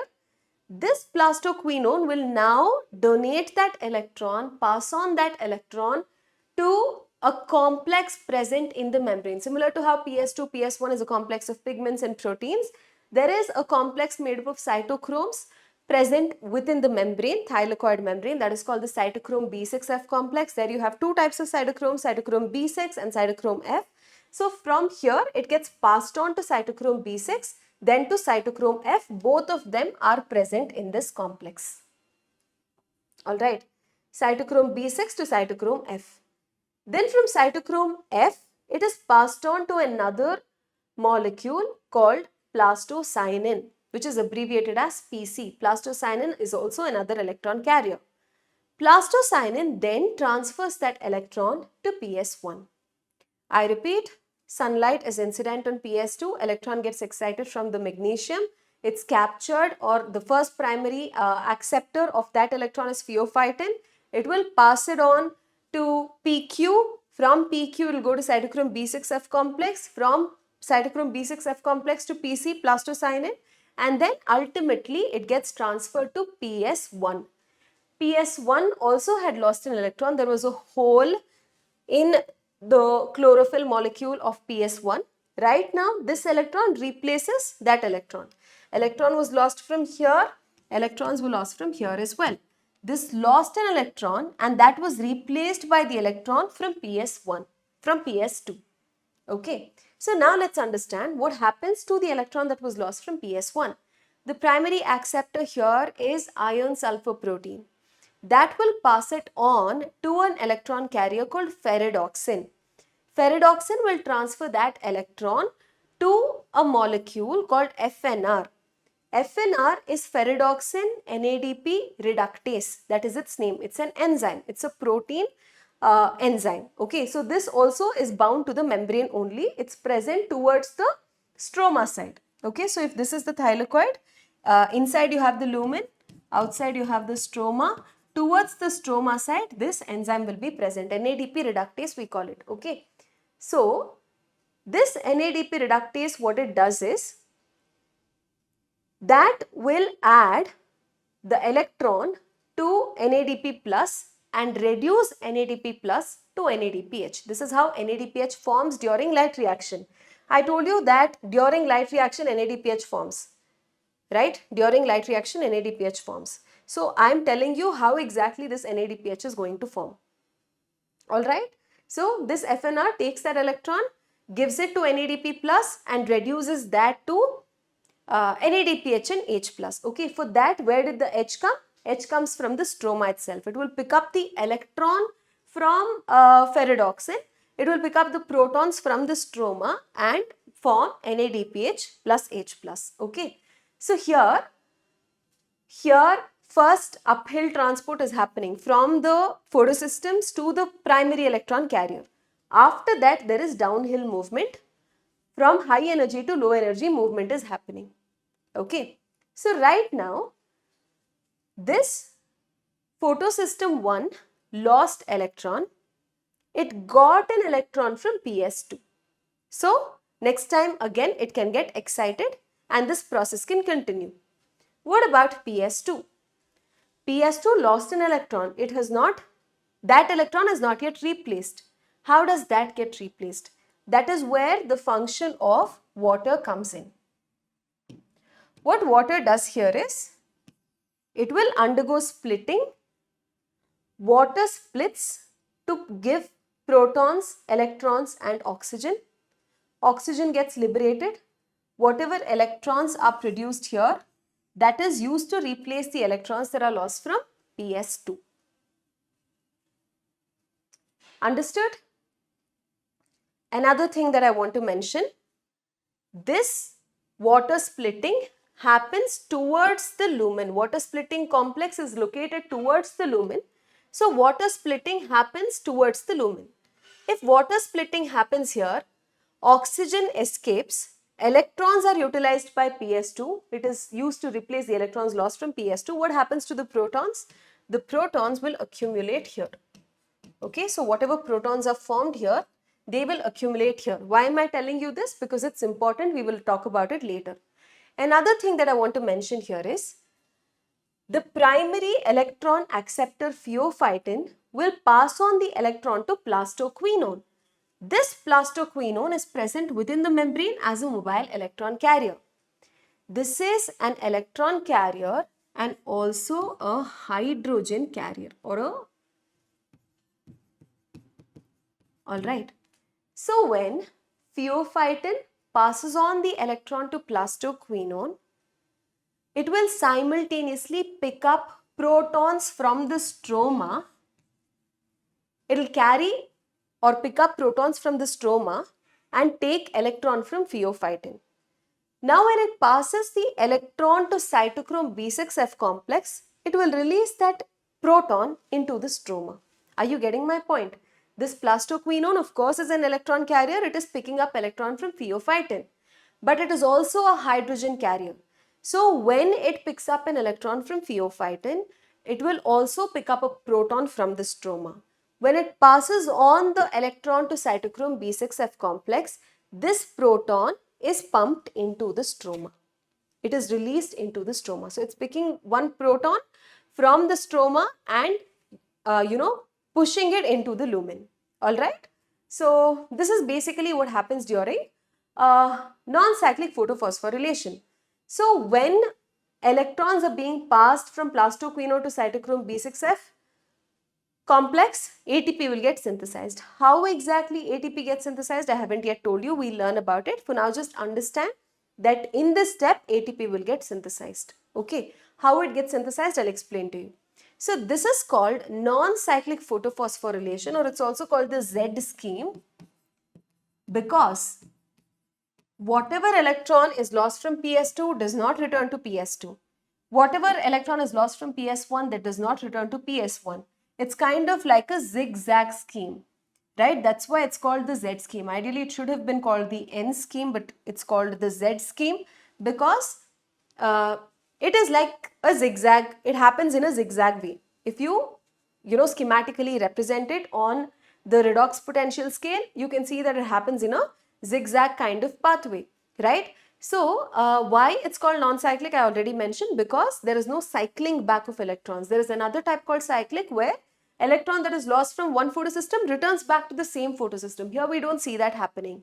So this is called non-cyclic photophosphorylation. How ATP gets synthesized, how photophosphorylation happens, I'll explain to you in a little while. Okay? Yeah. Now let's talk about the other type, cyclic photophosphorylation. Cyclic photophosphorylation involves only PS1.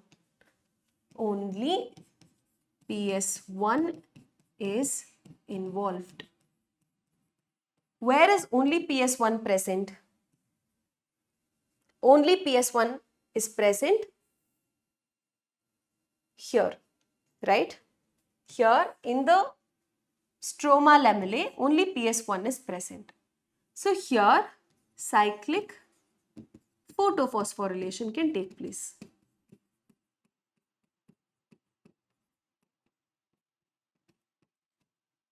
Alright?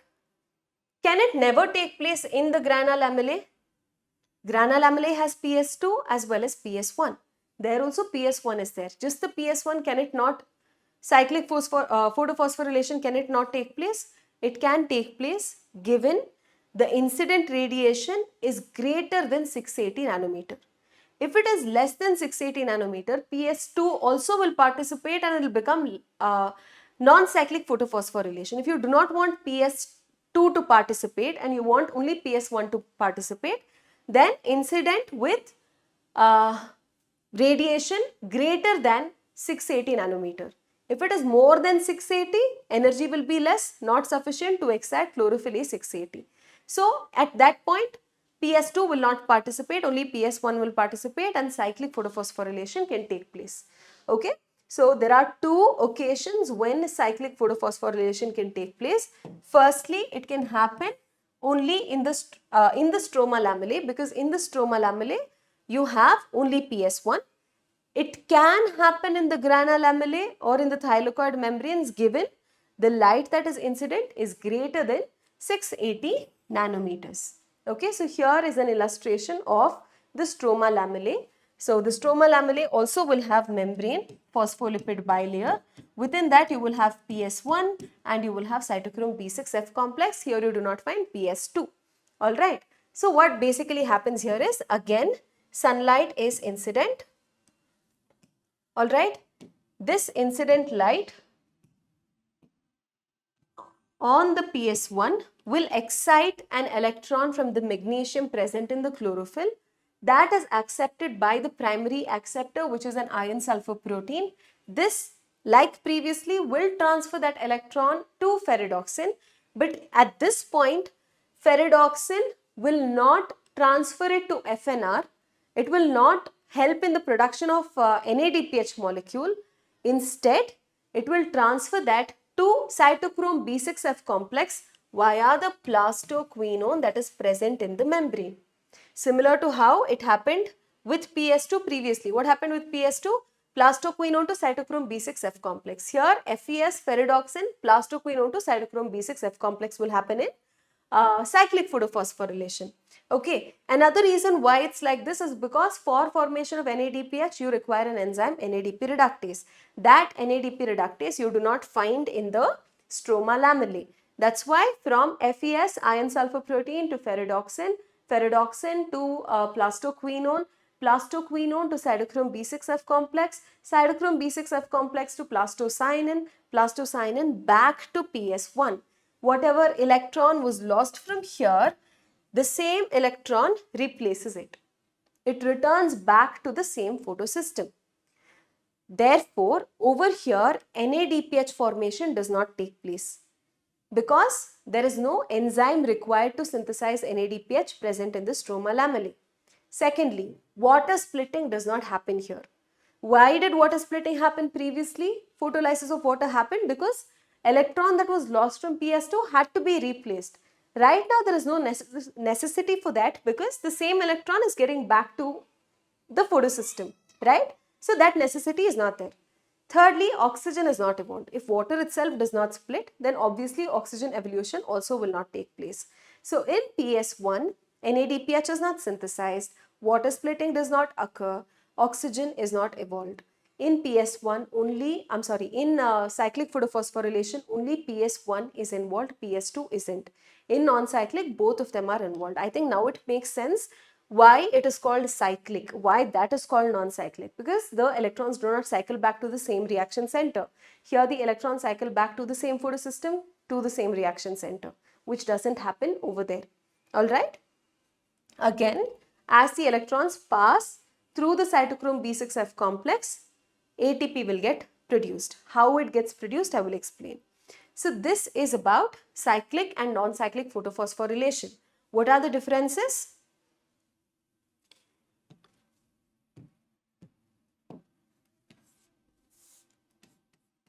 Non-cyclic and cyclic.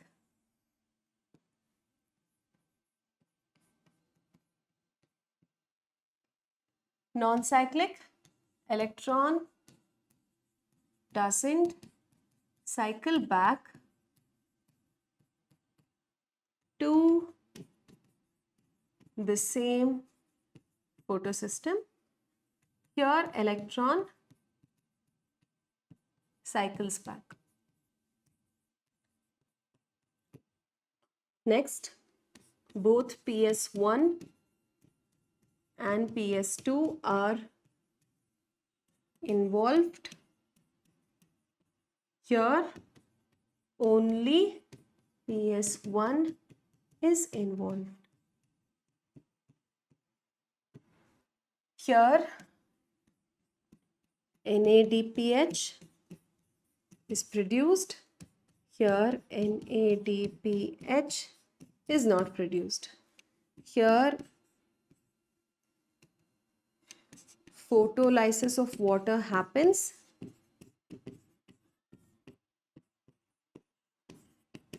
Here photolysis of water doesn't happen. Here oxygen evolution happens. Here oxygen evolution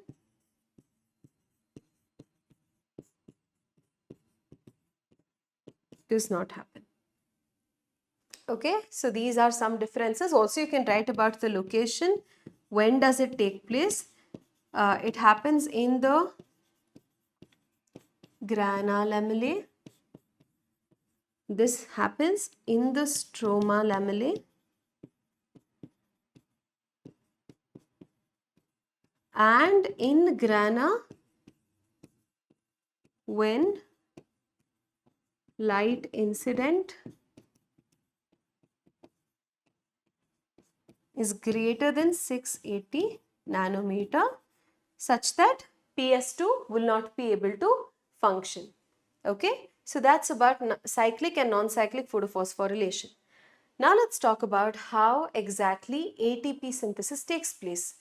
I mentioned how ATP synthesis happens when electrons are being transferred from plastoquinone to cytochrome B6F complex. I wrote there, schematically represented that ATP synthesis happens there. To explain how exactly ATP synthesis happens, there is a hypothesis called chemiosmotic hypothesis that was proposed by Peter Mitchell. Chemiosmotic hypothesis. Okay. Now I'm sure you know what osmosis is. Osmosis is basically movement of water molecules from a region of greater water potential to a region of lower water potential across a semi-permeable membrane, right? This is called chemiosmosis. It has got nothing to do with water molecules, but here we are talking about a gradient of protons that exists across this membrane. Okay, so this is the thylakoid membrane. Inside that you have the lumen right here. This is the lumen, and outside the thylakoid membrane you of course will have the stroma, right? This is the thylakoid membrane. Here is where you have this phospholipid bilayer, and it is within this membrane that Photosystems, cytochrome B6F complex, and all of that is located. Okay. So now there is a gradient created across this membrane. There will be more protons present on the inside compared to the outside. Higher number of protons here, less number of protons here. There is a high electrochemical potential gradient here. It is low over here. Alright, that means there's more protons here, there's less protons here. What causes this proton gradient to arise? Firstly, there are three reasons why there is a gradient of protons here. Again, I want you to understand what this gradient means. It means one side of the membrane there's more protons than the other side. So over here you have higher number of protons compared to this. There are three reasons that contributes to this proton gradient. We'll see that one by one.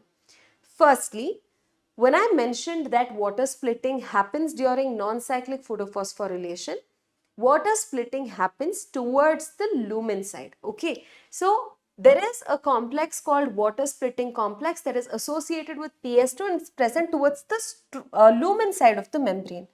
Because of that water splitting complex, water splits, produces protons, remember, it produces electrons also that is used to replace the electrons lost from PS2, and these protons that are formed as a result of water splitting accumulate in the lumen. This is my first reason here. What is the second reason?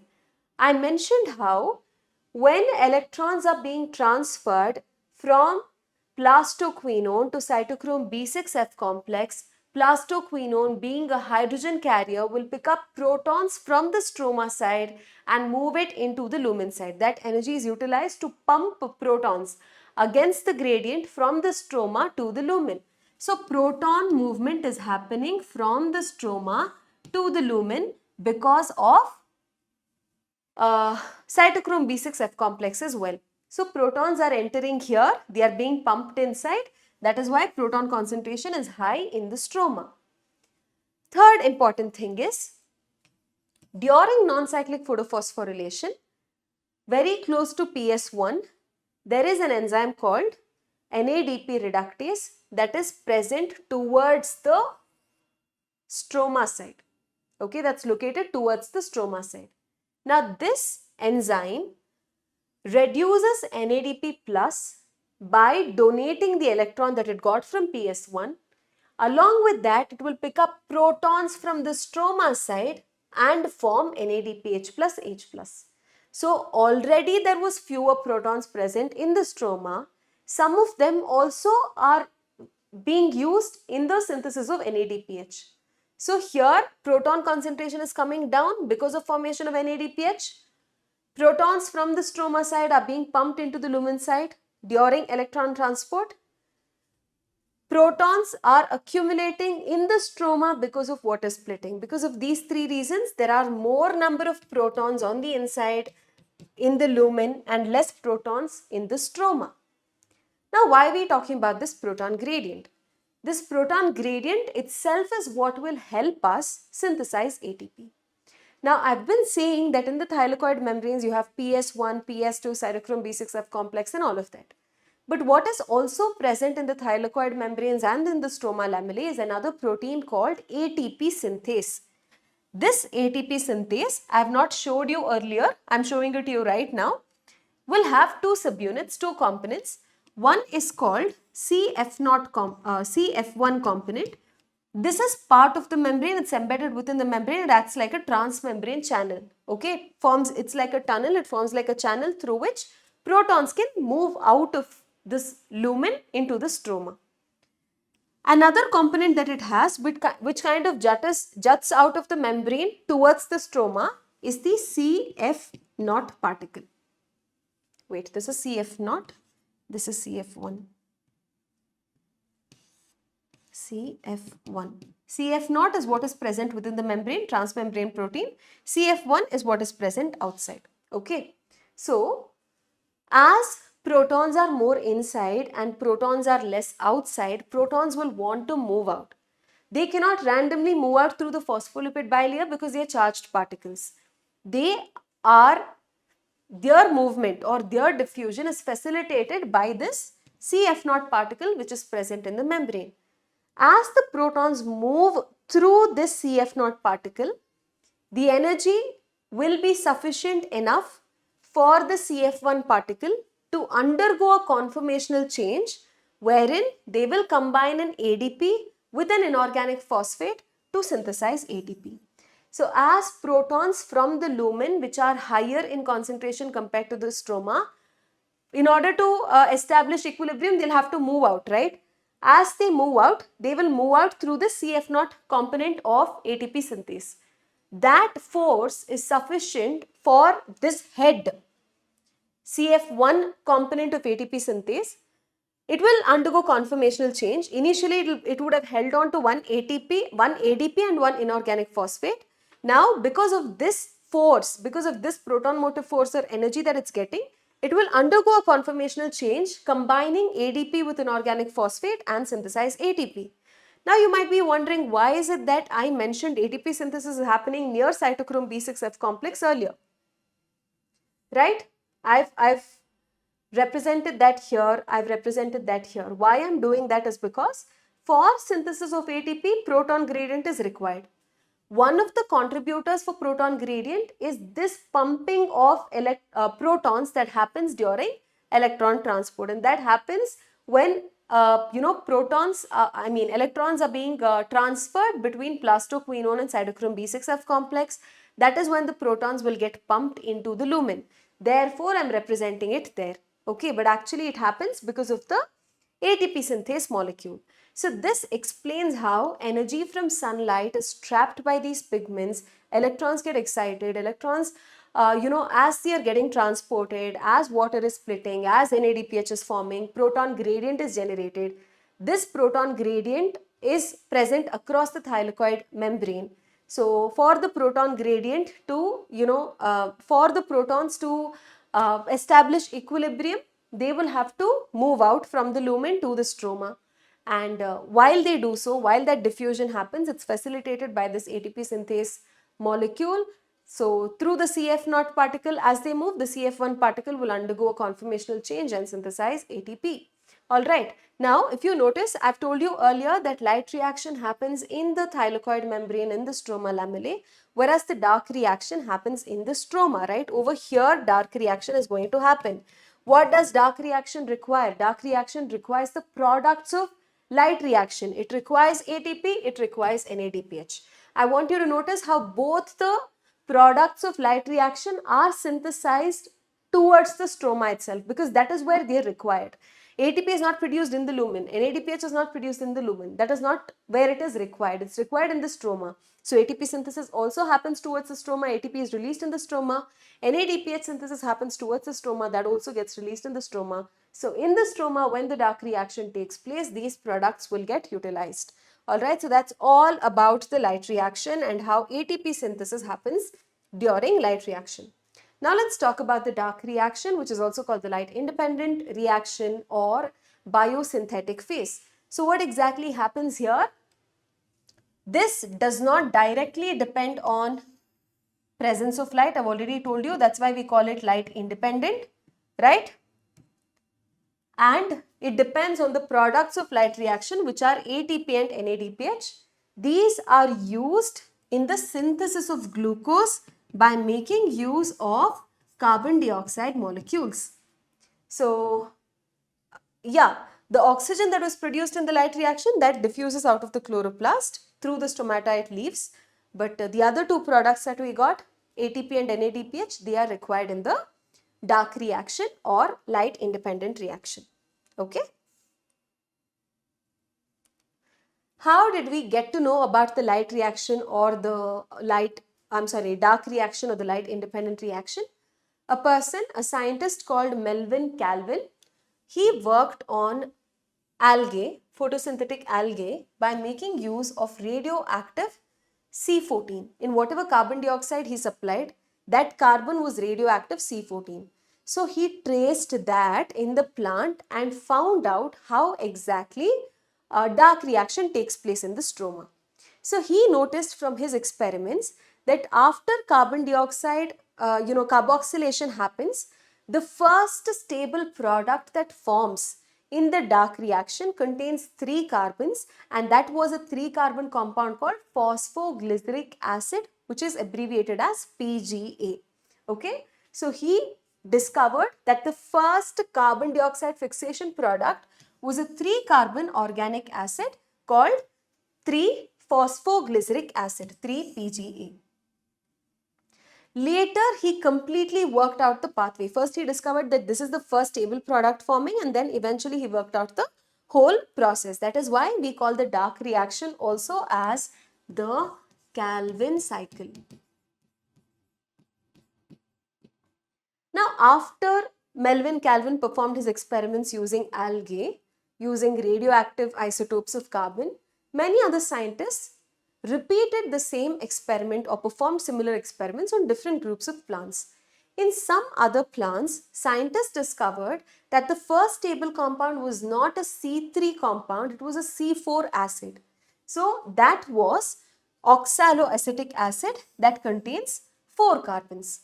So depending upon whether a plant first synthesizes a three-carbon compound or a 4-carbon compound, you have 2 different types or 2 different pathways in which carbon dioxide fixation can happen. Okay, if the first stable product is a 3-carbon containing 3-phosphoglyceric acid, you call it the C3 pathway. If it is the second type where the first stable product is a 4-carbon compound oxaloacetic acid, then you call it the C4 pathway. Alright, so you have 2 different ways in which carbon fixation can happen in plants. Some of them follow the most of them follow the C3 pathway, and some of them follow the C4 pathway. First, we'll understand what happens in the C3 pathway, and then we'll move on to C4 pathway. Okay, so here, assimilation of carbon dioxide can happen in 2 ways, either the C3 pathway or the C4 pathway. In C3 pathway, as the name itself indicates, the first stable product is a C3 acid, which is 3-phosphoglyceric acid. Okay, it's mentioned here. And the first stable product in C4 pathway is a C4 acid, which is oxaloacetic acid. It's abbreviated as OAA. This is abbreviated as PGA.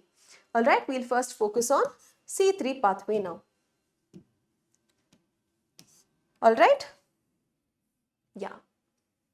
So, what initially people thought was, they wanted to find out which is the molecule that will accept the carbon dioxide. They knew carbon dioxide is getting accepted by a molecule. The first stable product that is going to form is a C3 acid. So, they kept on looking for years for a 2-carbon compound, because when a 2-carbon compound accepts carbon dioxide which has 1 carbon, a 3-carbon acid, phosphoglyceric acid, can form. For several years, they were looking for a 2-carbon compound, but eventually they realized that the 2-carbon compound is not the primary acceptor of carbon dioxide. It is a 5-carbon containing compound called ribulose bisphosphate. In short, we call it RUBP. So the acceptor here, this RUBP, contains 5 carbons and not 2 carbons. How exactly the C3 pathway proceeds, we'll understand now. It has 3 steps which happens in a cyclic manner. That is why we call it Calvin cycle. The 3 steps are carboxylation, reduction and regeneration. And this is controlled by enzymes. How exactly it happens, we will understand now. Let's start off with the first step. We know that the primary acceptor of carbon here is a 5-carbon molecule called RUBP. RUBP is ribulose bisphosphate. This RUBP has how many carbons? It has 5 carbons. In the first step, this RUBP combines with a molecule of carbon dioxide. Carbon dioxide contains 1 carbon, right? Ideally, 5 carbon plus 1 carbon should give us a 6-carbon compound. But here a 6-carbon compound forms. Since it's unstable, extremely unstable, it immediately splits to form 2 molecules of a 3-carbon compound. Okay. So first step, RUBP 5-carbon compound combines with or reacts with carbon dioxide, which is a 1-carbon molecule, to form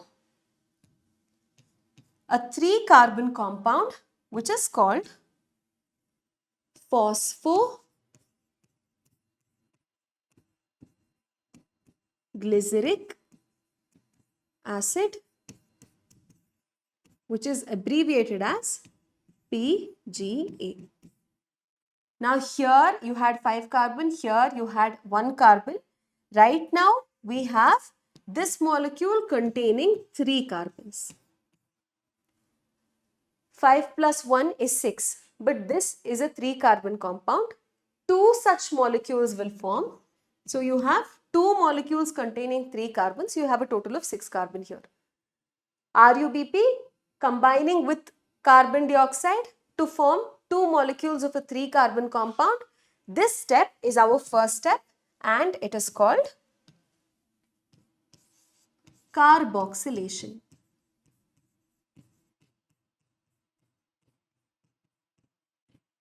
And this carboxylation is catalyzed by an enzyme called Rubisco. Rubisco stands for ribulose bisphosphate, which is nothing but its substrate RUBP, carboxylase oxygenase. This RUBP enzyme will in one site bind to RUBP. On its other side, it can bind either to carbon dioxide or to oxygen. Right now, it is binding to carbon dioxide. Whether it will bind to carbon dioxide or oxygen depends on the relative abundance of both. If there is more carbon dioxide, it will combine RUBP with carbon dioxide. If there is relatively more oxygen, it will combine oxygen with RUBP. Okay. So right now, it is adding carbon dioxide to RUBP. So it is showing its carboxylase activity and not oxygenase activity. If it adds carbon dioxide, we call it carboxylase activity. If it adds oxygen, we call it oxygenase activity. Alright, so this Rubisco is involved in the process of carboxylation. This is our first step. Next, in our next step, which is called reduction, this acid, phosphoglyceric acid, will get reduced to an aldehyde called phosphoglyceraldehyde.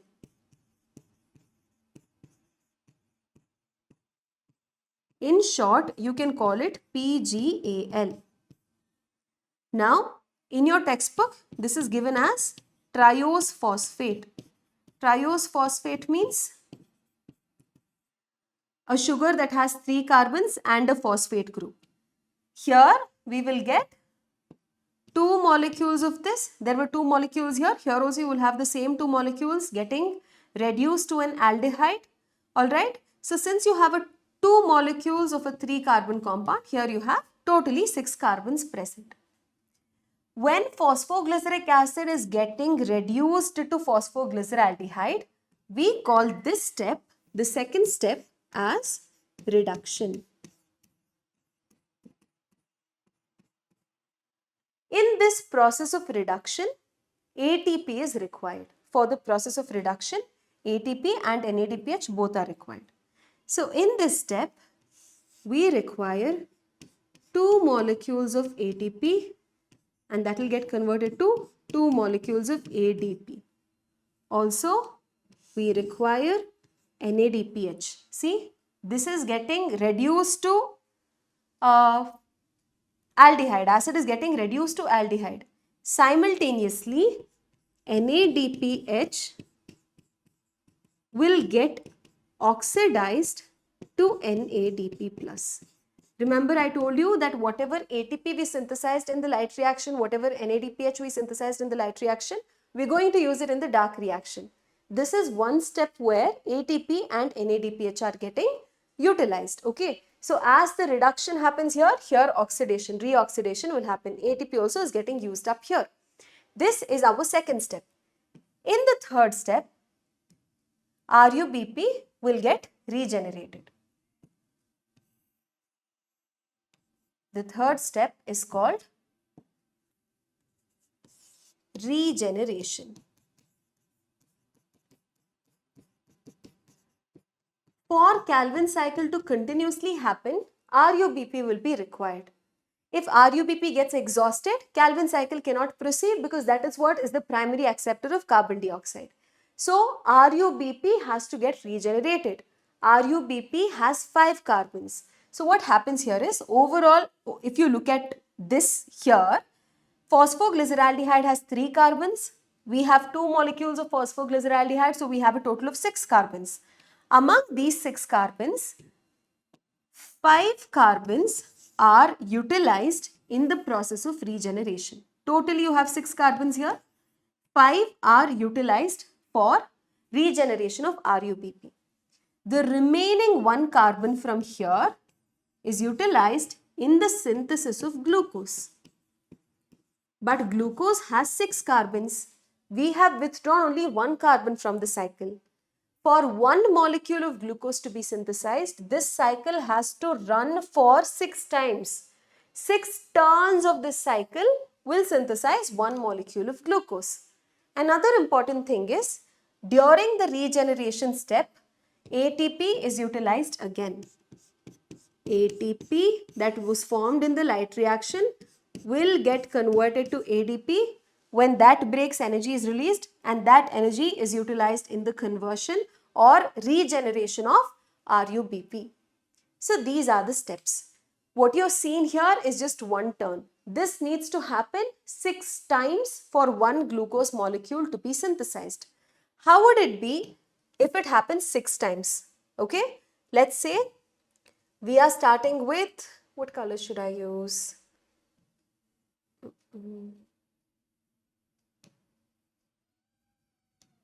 Okay, let me use this pink.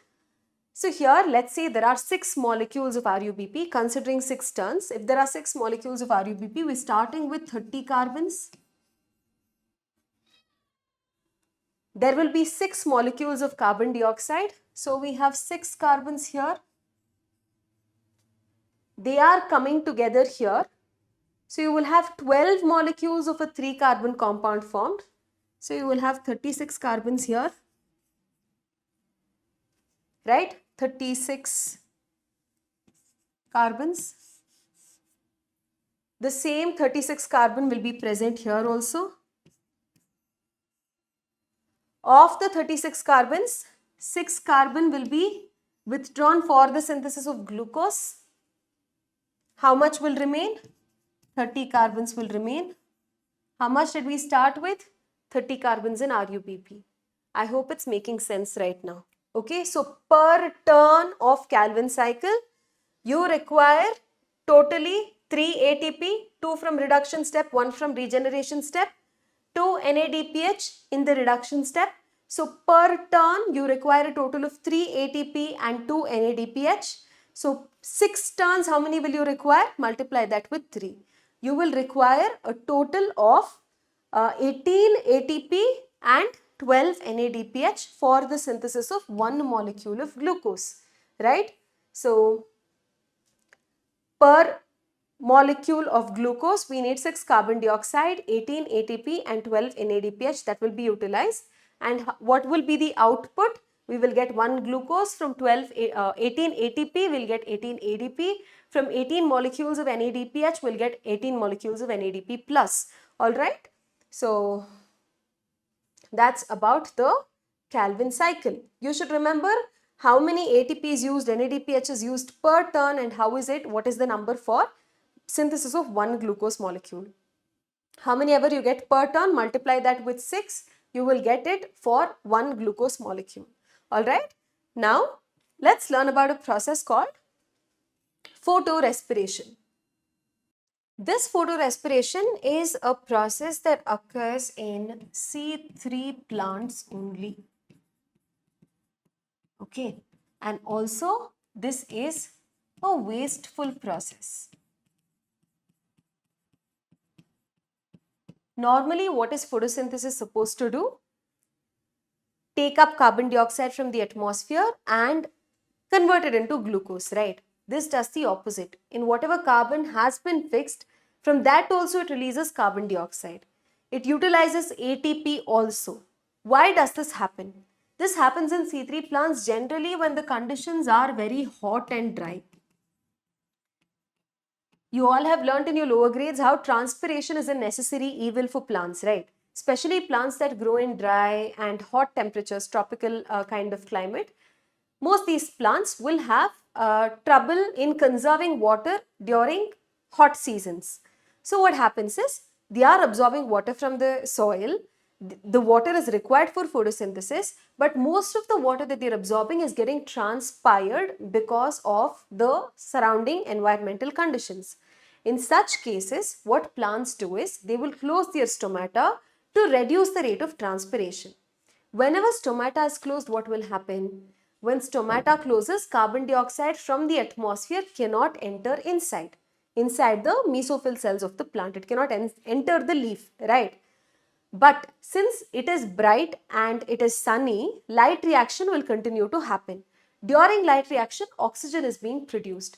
That oxygen also cannot leave the plant cells because the stomata is closed. If carbon dioxide has to come in or oxygen has to leave, it has to happen through the stomata. But if the stomata is closed, carbon dioxide also cannot come in, oxygen also cannot leave, right?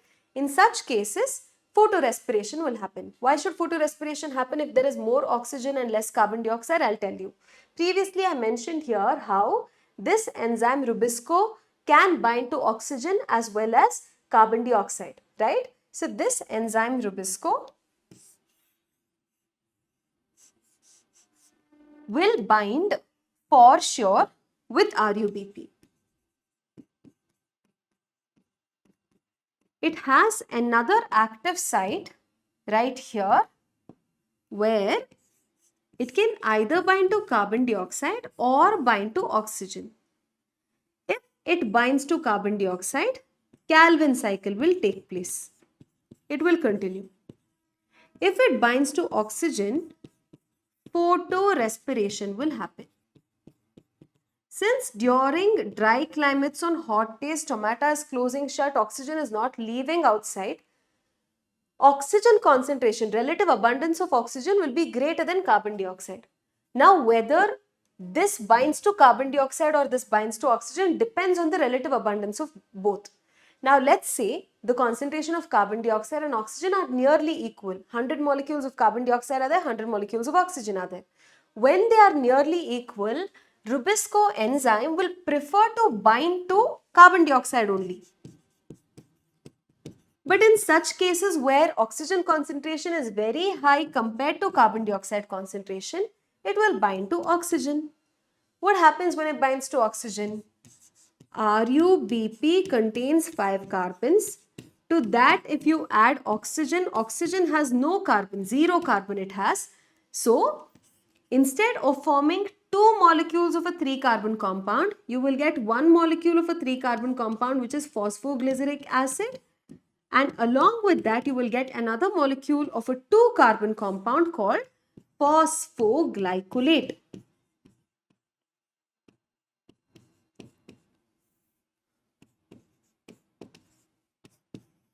Now, this phosphoglycolate is converted to a series of intermediates and eliminated from the plant cell. In fact, 3 organelles are involved in this process of photorespiration. Chloroplast, mitochondria, peroxisomes, all of them are involved. And basically, this whole photorespiration is wasteful for the plant because we are using energy, okay, ATP is used up, okay. But after using ATP, at least carbon should get fixed and glucose should form, right? But that is not happening. ATP is getting utilized and whatever fixed carbon is there, that is also getting released. So it's not very useful for the plant. Why we call this photorespiration is because this happens in bright light, bright sunlight. And similar to how respiration releases carbon dioxide, this also releases carbon dioxide. Normally in photosynthesis, oxygen is liberated. Here this process releases fixed carbon dioxide similar to respiration, so we call it photorespiration. So in order to avoid this loss of energy and this wasteful process called photorespiration, some plants which naturally grow in hot arid conditions, they have evolved certain adaptations that will ensure that in those plants photorespiration does not happen. That alternate pathway is the C4 pathway. Okay, so photorespiration happens because of oxygenase activity. Whenever carbon dioxide is low, oxygen is high, this will take place. RUBP combines with oxygen to produce phosphoglyceric acid 3 carbon, phosphoglycolate 2 carbon. This is called photorespiration. ATP is utilized. Carbon dioxide that is fixed is also released. Sugar is not synthesized. It's a wasteful process. I've told you all about this. Now, in order to avoid this wasteful process of photorespiration from happening, C4 plants have evolved certain adaptation. First is their anatomical adaptations. The leaves of C4 plants are different in anatomy compared to normal C3 plant leaves. We've learnt about the structure of leaves and anatomy of leaves in the chapter Anatomy of Flowering Plants. So you know what leaves ideally, like normal leaves, C3 plant leaves look like. They will have an upper epidermis, adaxial epidermis, and there is an abaxial epidermis. This looks like a section of a dicot leaf. So you see palisade parenchyma, you see spongy parenchyma. They are hypostomatic, stomata is present only on the lower surface. And here you see vascular bundles. Here you have xylem, phloem. Surrounding that you have cells called bundle sheath. Right? All of these are cells covering the vascular bundle, so you call them bundle sheath. Now in crans anatomy, the anatomy of leaf is a little different. How is it different? What does crans mean? Crans in German means wreath. Basically it means a ring.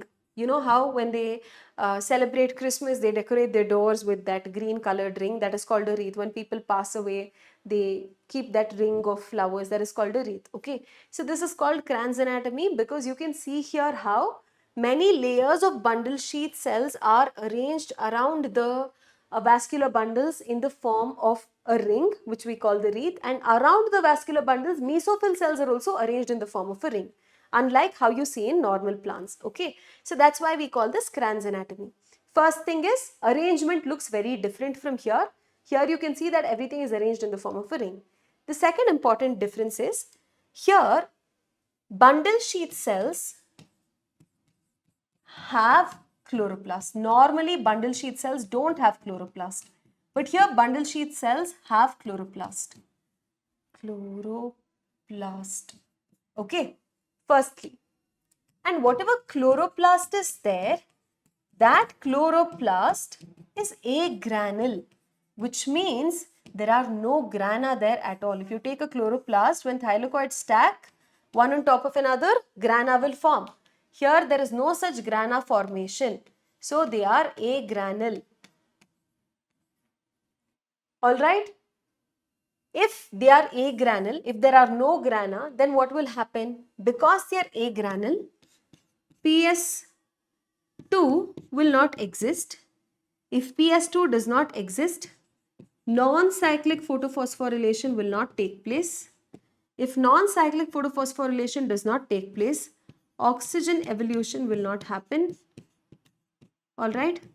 If oxygen evolution does not happen during light reaction, the relative concentrations of carbon dioxide and oxygen, if you consider, oxygen will never become more. The whole reason why photorespiration is happening is because of rubisco binding to oxygen instead of carbon dioxide. Why is it binding to oxygen? It's binding to oxygen because oxygen is more available than carbon dioxide, right? If you ensure that around rubisco all the time carbon dioxide concentration is high, oxygen is not there at all, then there's no way that photorespiration can take place. That is exactly what these plants are trying to achieve.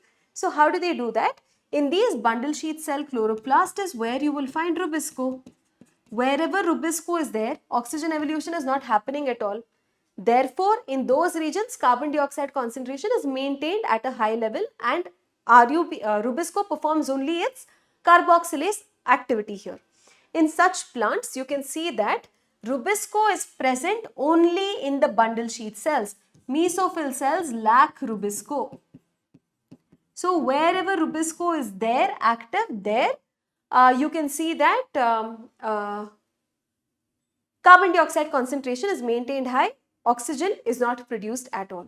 Okay, another important thing about these bundle sheath cells are they are very thick, they are made up of very thick walls, and these thick walls are impervious to gases. Gaseous exchange cannot happen between neighboring cells, and also they are present so compactly arranged that there are no intercellular spaces between these bundle sheath cells. All of these that I have outlined right now are bundle sheath cells. Right around the bundle sheath cells, we have the mesophyll cells here. Right, these are the mesophyll cells around the bundle sheath. So, a bundle sheath cell and a mesophyll cell, they are like neighboring cells, right? You know how in neighboring cells, in plants, between neighboring cells, cytoplasmic connections will be present.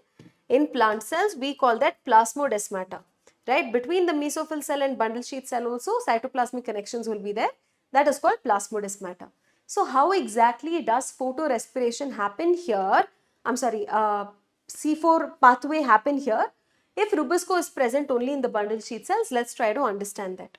So, when in a plant, C4 plant, if carbon dioxide from the atmosphere has to enter, it first enters through the stomata present in the epidermis. First it will go into the mesophyll cell, then only it will go to the bundle sheath cell, right? Because bundle sheath is present internally. First cell that it encounters is the mesophyll cell.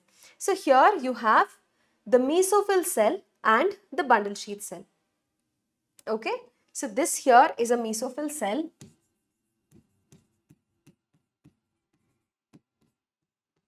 And here you have the bundle sheath cell.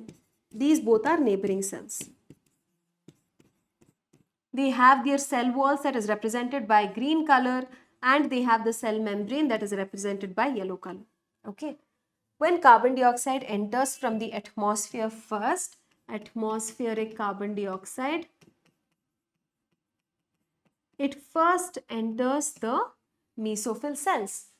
There in the mesophyll cells, this carbon dioxide will combine with the water to form carbonic acid, and then you have it dissociates, all right. In the mesophyll cell, this will combine with a 3-carbon compound called phosphoenol pyruvate. This has 3 carbons. This reaction is catalyzed by an enzyme called phosphoenol pyruvate carboxylase. Okay, it's called PEP case, phosphoenol pyruvate carboxylase. As a result of this combining with this 3-carbon compound, see, carbon dioxide has 1 carbon, this has 3 carbons, right?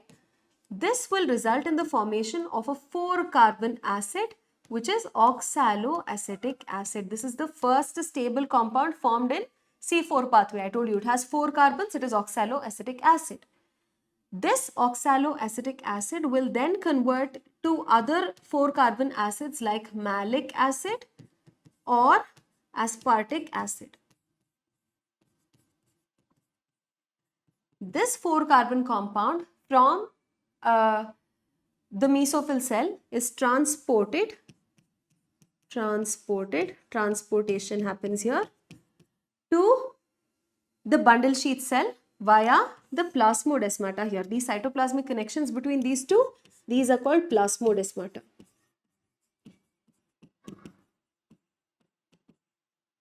All right. So this C4 acid will move here. It gets transported here.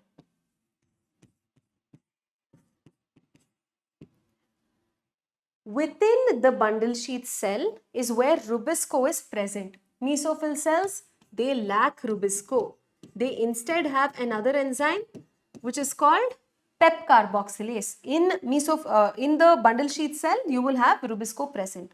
So once the C4 acid is transported into the bundle sheath cell, decarboxylation happens. A carbon dioxide from this gets removed and decarboxylation happens. Carboxylation is adding carbon dioxide.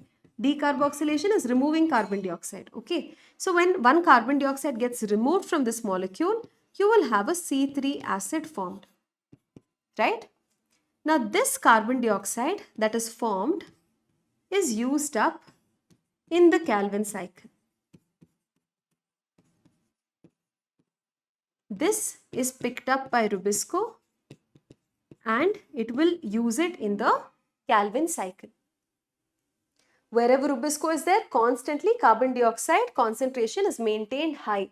Here no oxygen is produced. Okay. So this C3 acid, once it delivers the carbon dioxide to the bundle sheath cell, will move out and get transported back to the mesophyll cell. In the mesophyll cell, this C3 acid will get regenerated to phosphoenol pyruvate. So first carbon fixation happens here also. Okay. This is the primary fixation that happens in the mesophyll. Oxaloacetic acid forms. This PEP is basically acting like a vehicle that picks up carbon dioxide from the atmosphere, delivers it to the bundle sheath, goes back, does the same job over and over again. By doing this, it is ensured that wherever Rubisco is active, only carbon dioxide is present there in high quantities so that photorespiration does not happen. Okay, so by doing this, they make sure photorespiration is completely prevented. Okay, now though we say this is C4 pathway also includes the Calvin cycle or C3 pathway. Without C3 pathway, glucose synthesis cannot happen. We're calling the C4 pathway because the first stable product that formed is a 4-carbon compound. Eventually, the 3-carbon compound also will form.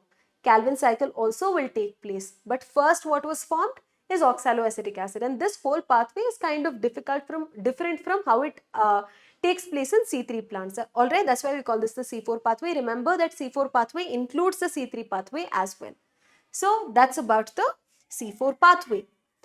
Now we have to learn about the factors affecting photosynthesis. So we've reached the last part of the chapter. There are a couple of factors that affect the rate of photosynthesis and the photosynthetic output. Some of them are external factors, some of them are internal factors. What are the internal factors? They are basically how is the orientation of the leaves, how large are the leaves, how many leaves are present in the plant. All of this will matter, right? Greater is the size of the leaves, greater will be the rate of photosynthesis, because larger leaf means more chlorophyll, more mesophyll cells, more chloroplast, more chlorophyll, so for more photosynthesis. Smaller leaves means less photosynthesis, right? And the number of leaves that are present in a plant is the number more or less. If it's more, obviously photosynthetic rate will be more. Age of the leaf, is it young or old? You may have noticed how old leaves turn yellow, slightly yellow. Even though its size may be large compared to a younger leaf which is smaller in size, because it is yellower in color, because chlorophyll would have broken down there, photosynthetic rate will be less. Okay, and orientation of leaves, how exposed is it to the sunlight? Is it like too exposed or is it at an angle? All of that will matter, and that depends on that plant species. Like a mango plant cannot one day decide that it wants to produce leaves as large as banana leaves and do it. What is the size of the leaf, what is the orientation of the leaf, how many leaves will be present in a plant will majorly depend on its genes, right? So that is why it is genetic. Number of mesophyll cells and chloroplasts, obviously. What is the internal carbon dioxide concentration? That is within the chloroplast, what is the carbon dioxide concentration? Because it plays an important role. We know how when carbon dioxide concentration inside the leaf is less, photorespiration could take place, right? So internal carbon dioxide concentration also matters. If it is a C4 plant where internal carbon dioxide concentration is constantly maintained at a high range, then photosynthetic rate obviously will be higher compared to a C3 plant where no such mechanism is there, right? External factors. External factors are mostly the factors or the requirements for photosynthesis. For photosynthesis to take place, sunlight is required. For photosynthesis to take place, carbon dioxide is required, water is required. All of these are absolute requirements for photosynthesis. So obviously, since they are raw materials, their availability, their concentration will directly influence the rate of photosynthesis. Temperature is also important. We know how so many enzymes are involved in the process of photosynthesis, and enzymes are generally they function according to their optimum temperature. So temperature obviously will play an important role, right? So let's learn about each of these external factors one by one. Though we will learn about them independently one after the other, I want you to understand how these factors are all operating and acting at the same time. So it is happening simultaneously. Generally, one or the other factor, external factor, can be limiting for the rate of photosynthesis. That is wonderfully explained by Blackman's law of limiting factors. What does Blackman's law of limiting factors say? It says that in any chemical process, okay, such as photosynthesis, if any process is affected by more than one factor. Okay, right now we saw how photosynthetic rate is affected by 4 external factors, right? That is more than one. A process like photosynthesis affected by more than one factor, then the overall rate of the process will be determined by the factor which is nearest to its lowest value, okay, which is nearest to its minimal value. It is the factor which directly affects the process, and if its quantity is changed, the rate of the photosynthesis also will change. I'll give you a very simple example. If you take the pens that you get in shops, you know it has multiple different components, right? It'll have its body, it'll have the back cap, it'll have the cap in front, it'll have a grip, it'll have a refill inside. So you have different components. When a pen is manufactured in a factory, it's not manufactured as an entire unit. Independently, different parts are manufactured and they all get assembled later, okay. Now, if we talk about the process of how many pens get manufactured per minute, let's take the example of different parts of a pen, like the rubber grip you have, the refill, the body and the cap. Let's say per minute 100 grips are being produced, 100 refills are being produced, 80 body is being produced and 30 caps are being produced, okay, per minute in that facility. So if you have to assemble pens which have all of these components per minute, how many pens can you assemble? Though refill, grip 100 are being produced, body 80 are being produced, cap only 30 are being produced, you will be able to assemble only 30 pens completely in 1 minute, because this we are getting only 30. To get a full pen, you need all the 4 parts. This is near the minimal value. This is the limiting factor. Now, the rate at which pens are produced directly depends on the one which has the least value. Now, if I increase its number, its production quantity, if I increase per minute to, let's say, 70 pens.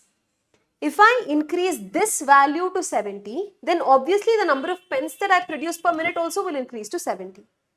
If I increase this to 90, will I get 90 pens? I will not get 90 pens. At that point, this will become the limiting factor because that will have the least value. So at that point, only 80 pens can be produced. Now I increase this to 90, will I get 90 pens? Yes, I can. Now I increase this to 100, will I get 100 pens? No, because this will be limiting still. If I increase this to 120, can I get 120 pens? No, the other factors will become limiting. So what they're basically trying to say is, whenever in a process there's more than one factor that is controlling it, the rate of the process directly depends on that one factor which is near its lowest value. If I increase the quantity of whichever factor that is in the lowest value, if I increase its quantity, then directly you can see an increase in the overall rate of that process. Okay, so same thing applies even to photosynthesis because there are many factors that are simultaneously acting. So let's start analyzing all of these different factors one by one, starting with light, the most important thing for photosynthesis, without which photosynthesis cannot occur, right? So here there are different aspects of light that we need to understand. The quality of light firstly, which wavelengths of light are we exposing the plant to? If it is blue wavelengths and red wavelengths, it is good because photosynthesis, chlorophyll absorbs these wavelengths better, so photosynthetic rate also will be high if this quality of light is incident on the plant. Light intensity, how much is the light intensity? Intensity is how many rays of that wavelength is incident on the plant. If you plot this on a graph where you have light intensity on the x-axis and rate of photosynthesis on the y-axis, like early morning light intensity is very low, through the day till midday, if you keep on increasing the light intensity, the overall photosynthetic rate also will increase, but it cannot happen forever. It will happen up until one point, until it reaches saturation only. Beyond that, even if you increase light intensity, photosynthetic rate will not increase. The reason is probably some other factor could become limiting, or at high light intensities, pigments can get damaged, chlorophyll can get damaged, so photosynthetic rate can come down. Okay, so that is the thing. Next, duration of exposure to light. If you're exposing the plant to sunlight for a longer duration, obviously photosynthetic rate will be high. Shorter duration, photosynthetic rate will obviously be less, right? Now talking about, the graph, you can see like a linear relationship that I showed. As there was increase in light intensity, you saw how the photosynthetic rate also increased accordingly, right? Increase it to this, then the photosynthetic rate will increase. Increase the light intensity, photosynthetic rate is also going to increase. So initially you get like a linear graph. But at high light intensities, gradually the rate does not show any further increase because other factors can become limiting. Saturation to light occurs at just 10% of full sunlight. That much itself is sufficient for plants. At that level of light itself, maximum photosynthetic rate they can achieve. Okay. So light is very rarely a limiting factor when it comes to plants. Most plants obtain light sufficient quantities. Only when it comes to plants that are growing in forests where you have tall trees and there's not sufficient light reaching the floor of the forest, such plants that grow in the shade, only for them light can be a limiting factor, but majorly light is not a limiting factor. Now let's talk about carbon dioxide concentration. This is one of the most major limiting factors when it comes to photosynthesis, especially for C3 plants. Carbon dioxide concentration is not a limiting factor for C4 plants. For C3 it is. I'm talking about the carbon dioxide present in the atmosphere, external carbon dioxide. In our atmosphere, carbon dioxide concentration is about 0.03 to 0.04%.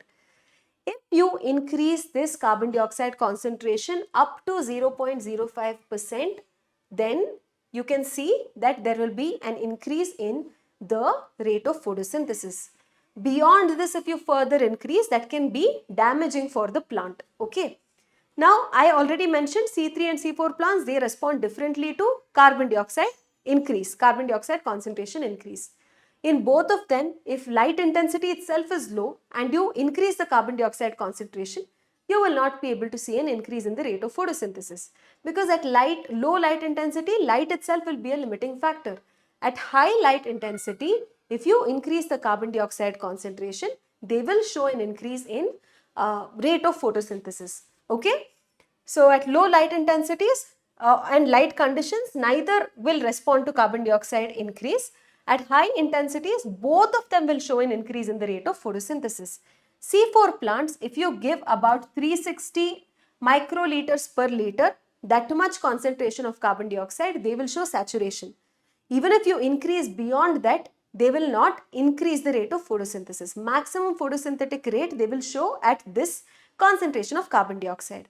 Now this number is much higher in C3 plants, because they don't have any mechanisms like C4 plants to ensure carbon dioxide concentration is maintained constantly near rubisco.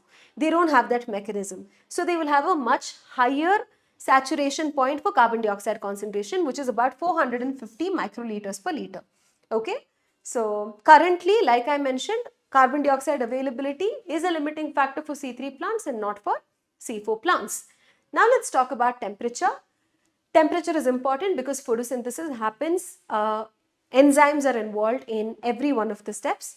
Though in light reaction also enzymes are involved, temperature mostly plays a role with respect to the enzymes involved in the dark reaction or the Calvin cycle.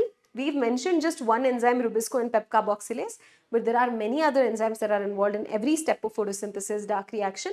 So yeah, you know how enzymes operate at operate best at their optimum level, right? Like you all also, you might be early birds, like you study better in the morning, or you could be night owls that study better at night.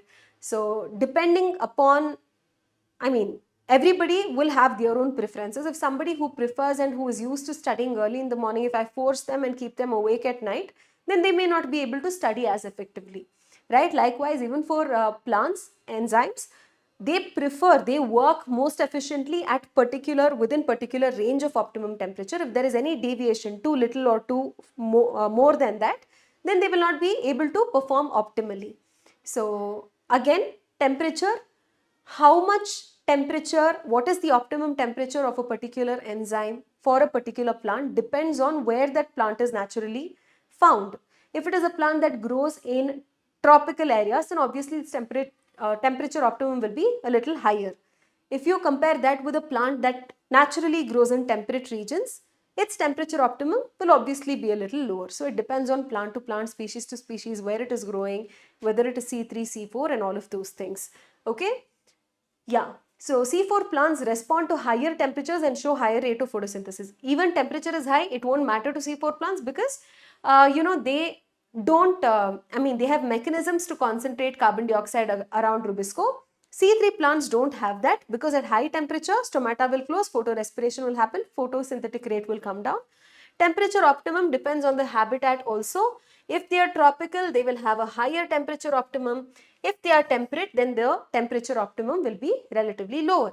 Lastly, water. Water is a raw material required for photosynthesis, but water does not show its direct effect directly on the photosynthesis because of being a raw material. If water stress is there, then stomata will close. If stomata closes, carbon dioxide cannot enter, oxygen cannot leave, photorespiration can happen. If water is low, if there is water stress, then the leaves will wilt. If leaves will wilt, then the leaves are not as exposed to sunlight as they should be. So sunlight available also will come down. So photosynthetic rate also will go down. So that way, indirectly, they will play a role in governing the rate of photosynthesis. Even though water is one of the reactants, effect of water as a factor is more through its effect on the plant rather than directly on photosynthesis. Water stress causes stomata to close, therefore reduces carbon dioxide availability. Water stress makes leaves wilt, thus reducing the surface area of the leaves exposed to sunlight, and it will reduce your metabolic activity as well. So that's about water. I hope you have understood. We have reached the end of the chapter. If you have any doubts, feel free to ask them in the comments. I will answer as soon as I can. All right. So until then, take care of yourself, stay healthy, stay happy, keep learning. All the very best, and thank you.